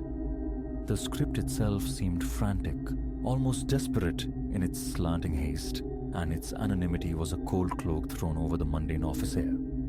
Instinct urged retreat. I swallowed, the sound loud in the sudden silence. My phone felt heavy in my pocket, a lifeline considered, then dismissed. Solitude, a need to confront this strangeness alone, felt imperative. I could not have foreseen how that single, inexplicable discovery would unravel the quiet seams of my days, plunging me into a vortex of sleepless nights and gnawing unease. Now, confined within these office walls, I attempt to transcribe the encroaching dread, my heart seizing with every involuntary glance toward that stark white surface. This chronicle feels like my only recourse. Weeks prior, I'd mounted the thing, a broad, sterile expanse of magnetic white, innocent in its intended purpose. Destined for mundane stratagems, the fleeting architecture of task lists, it was anchored behind my desk, a passive sentinel on the far wall. Positioned at eye level for convenience, markers nestled on the narrow ledge below, it represented a small victory in my perpetual skirmish against encroaching clutter. A flicker of pride, I recall, at this minor imposition of order. Monday dawned unremarkable. The key turned in the lock, releasing the scent of stale air mingled with the promise of coffee. Inside, the computer slept, screen dark. My chair remained tucked precisely beneath the desk. Solitude seemingly undisturbed. Then, the violation. Jagged lines scarring the white, an alien script intruding upon the blankness. Not my hand, this writing. Tight, angular, leaning rightward as if straining against unseen resistance. Proximity revealed whispers of shadowed alcoves, flickering passages, obscure sigils. My own voice felt like a stranger in my throat when I tried to clear it. The lock had held. No splintered frame, no sign of forced entry. Denial surged, a futile dam against the inexplicable. I snatched the eraser, a frantic scouring motion across the board, again, ensuring no phantom trace remained. Retreat to the shared kitchenette felt necessary, caffeine a weak shield against the burgeoning strangeness. Familiar faces offered greetings I barely registered. their normalcy a stark contrast. This anomaly felt too raw, too bizarre for shared breath. Better to observe, to wait. Upon returning, the board gleamed vacant, a fragile reprieve. The day unfolded under a veneer of normalcy. Work performed, meetings endured. Departure near dusk found the board blessedly, beautifully blank. Tuesday arrived before the sun fully breached the horizon. Illumination flooded the room, my gaze instantly, magnetically drawn to the sentinel wall. A clench in my jaw, a familiar dread blooming anew. It had returned. Different now, bolder. The characters seemed to swell, proclaiming archaic hymns. Portals best left sealed. A tightening band constricted my ribs. The ink, tacky beneath my questing fingertips, felt impossibly, disturbingly fresh. Silence reigned beyond my door. The corridor stretched empty, a void. My phone became a weapon, its lens capturing pixels of aberrant proof. Then, the erasure, swift, clean, leaving no ghost behind. A silent vow formed. Another recurrence, and security would be summoned. The ensuing hours crawled by, outwardly calm. Lunch was consumed absently at my station, eyes darting compulsively toward the vacant white rectangle. Yet, its emptiness offered no solace, only suspense. A nervous energy coiled within me, tightening with each passing minute. Footsteps in the hall became sudden impacts that made me start. Passing colleagues morphed into startling apparitions glimpsed from the corner of my eye. My usual thrift was abandoned. The overhead lights burned constantly now. Vanishing shadows I'd begun to fear harbored unseen watchers. The knot in my chest drew tighter. My stomach a cold stone. Concentration fractured, thoughts snagging perpetually on that damnable board. Wednesday bled into deep evening, a looming project deadline anchoring me to the desk long after others had departed. Silence deepened, stretching thin, then fractured, a dry scritch, emanating from behind me. The unmistakable sound of marker tip dragging across a smooth surface. Ice formed in my veins, rooting me to the spot. A slow, deliberate pivot revealed the board cloaked in shadow beyond the focused halo of my desk lamp. I leaned forward, straining my eyes through the gloom. Ethereal lines materialized upon the surface, coalescing from nothingness into recognizable forms. My pulse hammered, a frantic rhythm against my temples. The overhead switch clicked, flooding the scene with stark, unforgiving light. There, the script unfurled, but this time I saw, witnessed its genesis. Stroke by deliberate stroke, letters bloomed upon the surface, guided by an unseen, impossible agency. No hand, no visible force directed it, only the inexorable emergence of ink from the void. The marker itself, impossibly animate upon its ledge, its tip tracing glyphs with a faint, insistent squeal. My limbs turned traitor, trembling, useless under a wave of primal fear. I lurched forward, hand outstretched in a desperate, reflexive attempt to intercept the phantom scribe. It evaded my grasp, a slippery, intangible thing, continuing its cryptic inscription without pause. My heart threatened to burst from my chest. The words tumbled out, a chaotic litany. Sunken vaults, profane assemblies, proscribed law. A maelstrom of forbidden concepts materializing before my eyes. A strangled cry escaped me as I swatted wildly at the air, at the writing, at the marker. It clattered to the floor, suddenly inert. Silence descended again, thick and heavy, broken only by my own ragged, desperate breaths. Tremors racked my hands. Leaning heavily on the desk for support, I surveyed the fractured message, abruptly terminated mid-phrase. The fallen marker lay still, mocking my terror. Erasure felt violent now, a desperate purging. The offending pen was kicked aside, then retrieved and hurled into the waste bin. Bag slung over a shoulder, computer abandoned mid-task, escape was the only imperative. The suffocating need for air, for distance, propelled me from the room. Sleep offered no refuge that night. My mind replayed the impossible ballet of the marker in an endless, tormenting loop. Shadows in my own apartment seemed to deepen, to writhe. The bedroom door felt like a flimsy, inadequate barrier against the encroaching unknown.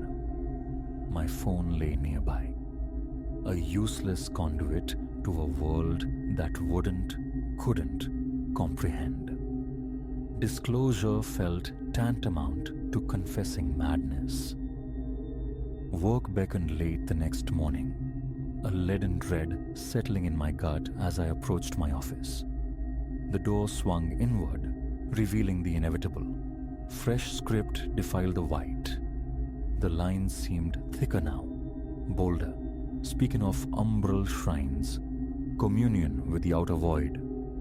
A disturbing orderliness had emerged in the chaos, the spacing and alignment hinting at a chilling purpose. Dampness beaded on my brow as I ran a hand over my face. Enough. Security was summoned. A stolid man named Davies arrived, clipboard clutched like a shield. I spoke haltingly of intrusion, of inexplicable appearances, presented the phone's damning photographic evidence. Together, we reviewed the unblinking eyes of the hallway cameras, timelines scrutinized, access logs checked. Nothing.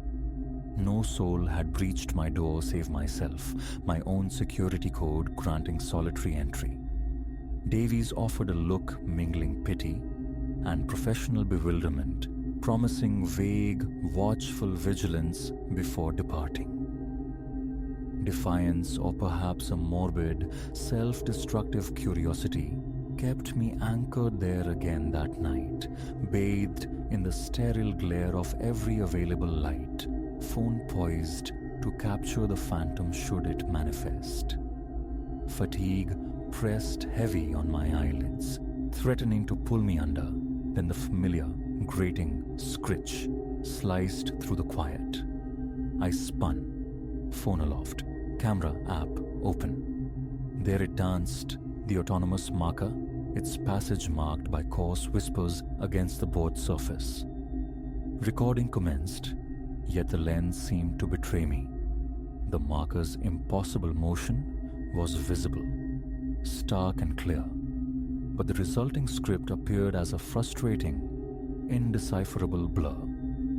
A distinct chill emanated from the wall, raising gooseflesh on my arms despite the room's stuffiness.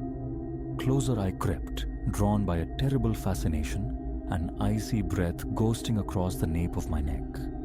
New words took shape, stark and immense, each letter drawn with unnerving precision. I am here. My gut clenched violently. The phone nearly slipped from my suddenly slick grasp. The marker paused beneath the declaration, hanging motionless for a pregnant second, expectant. Then, it resumed its silent labor. I will speak. Disbelief warred with a rising tide of terror.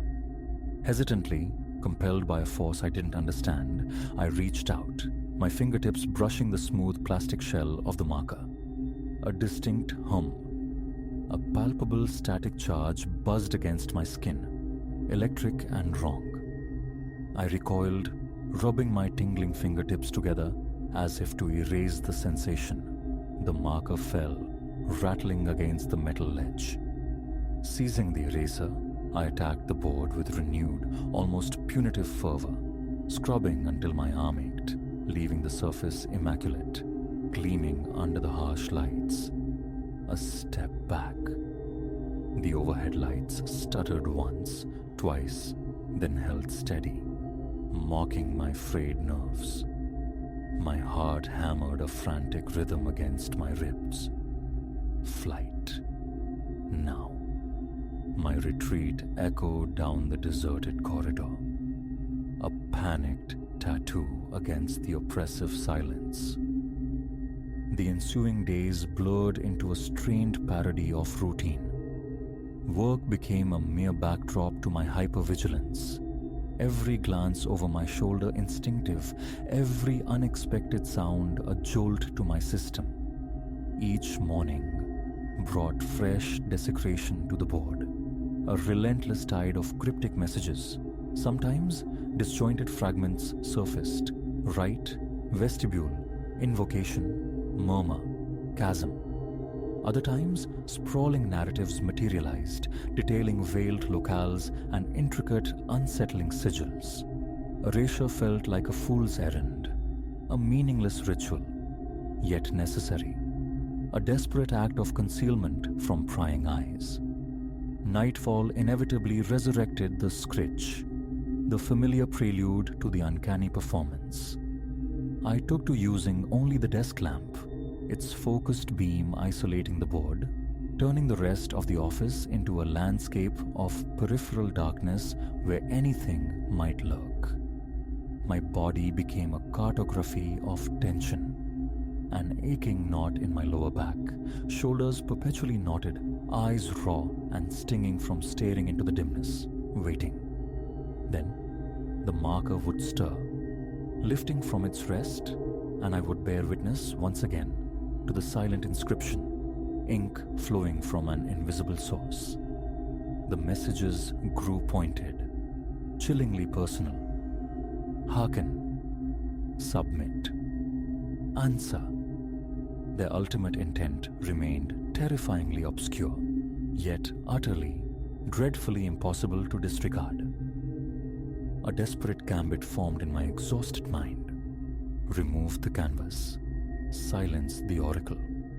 My hands trembled visibly as I worked the 4 screws anchoring the board to the wall, freeing the offending object from its moorings. Sweat slicked my palms, stinging my eyes.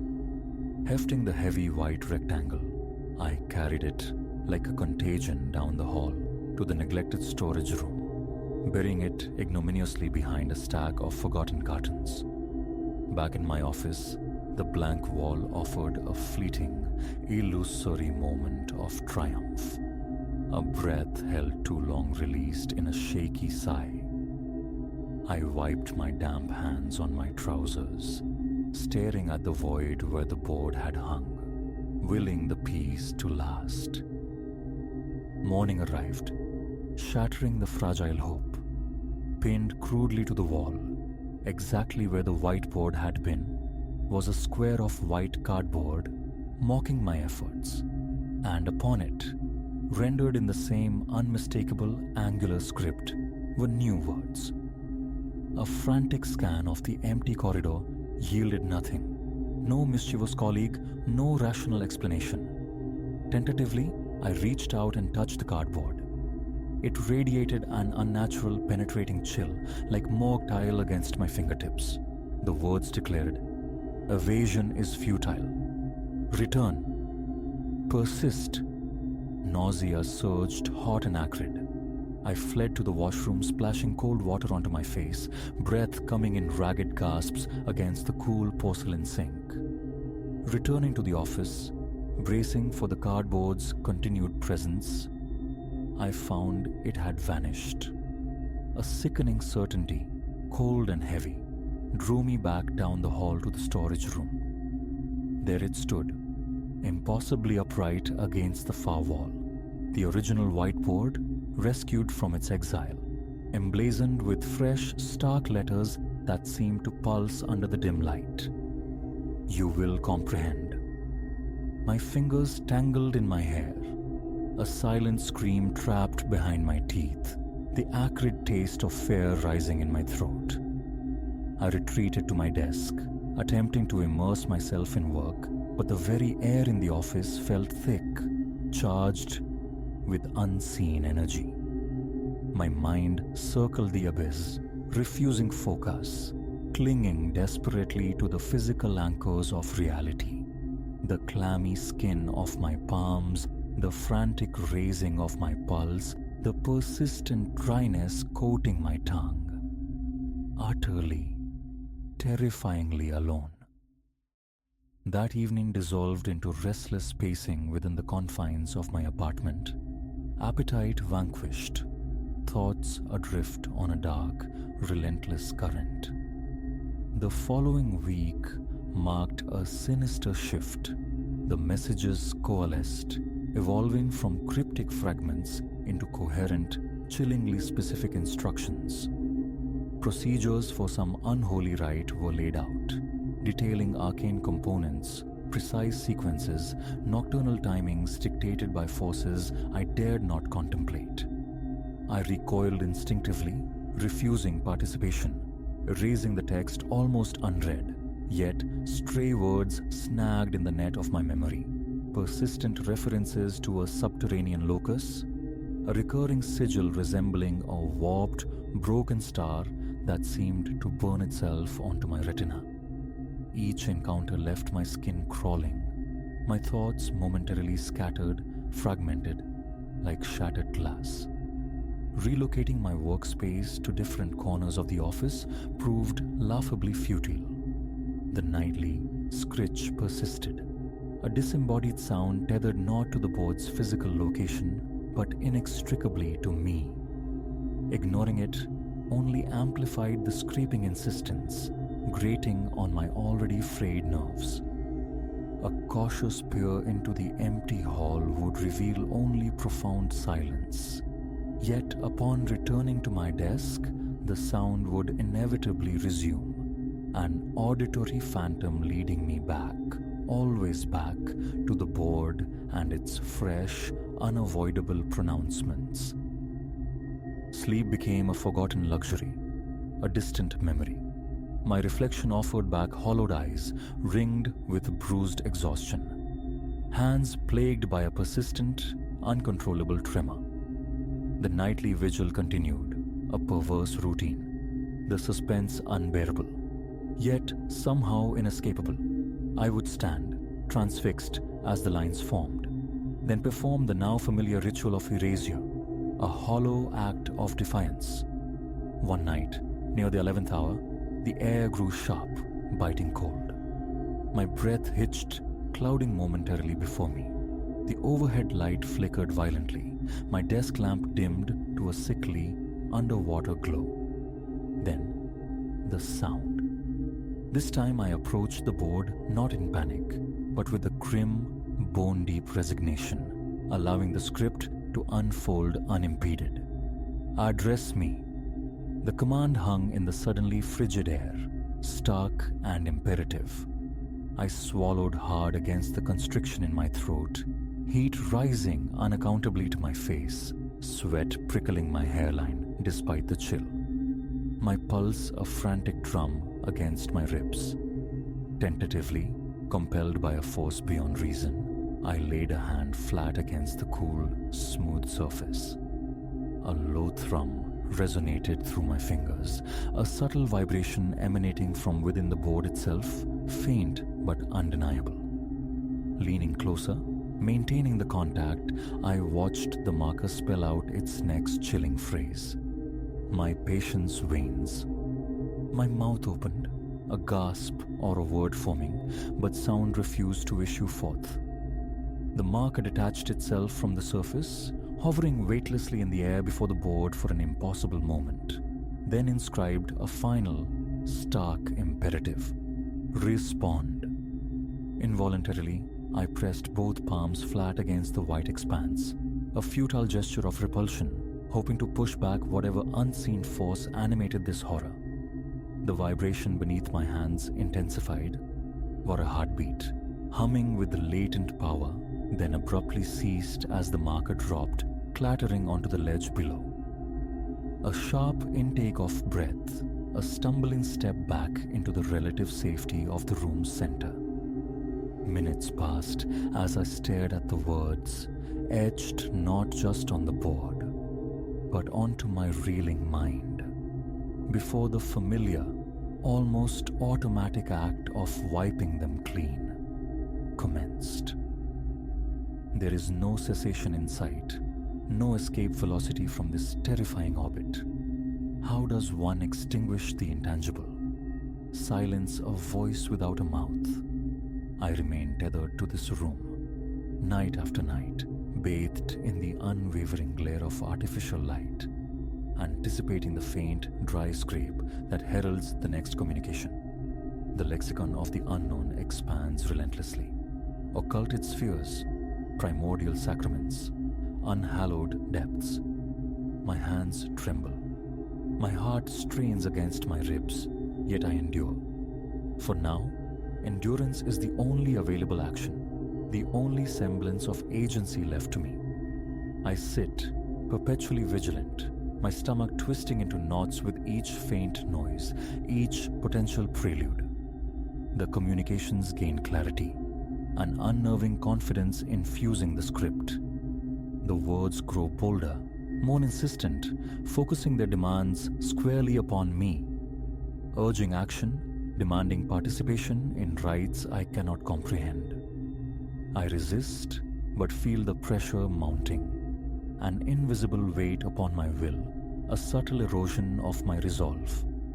Headaches throb behind eyes that burn from staring into the dimness, searching for answers that never come. Departure brings no relief, only the phantom echo of scratching in my ears, a persistent auditory hallucination. Home offers no sanctuary, only sleepless hours spent staring into the darkness, clutching my phone like a useless talisman, awaiting the dreaded dawn and the return to this haunted space.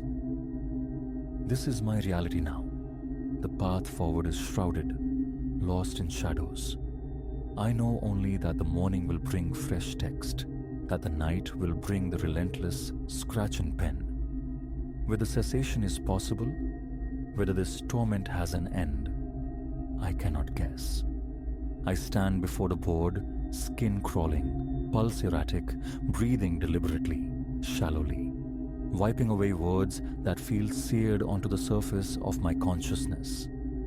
A desperate grasp for control in a situation utterly devoid of it, testing the limits, searching for a boundary, a breaking point that remains stubbornly elusive. The words persist, the board endures. There is no refuge, no hiding place.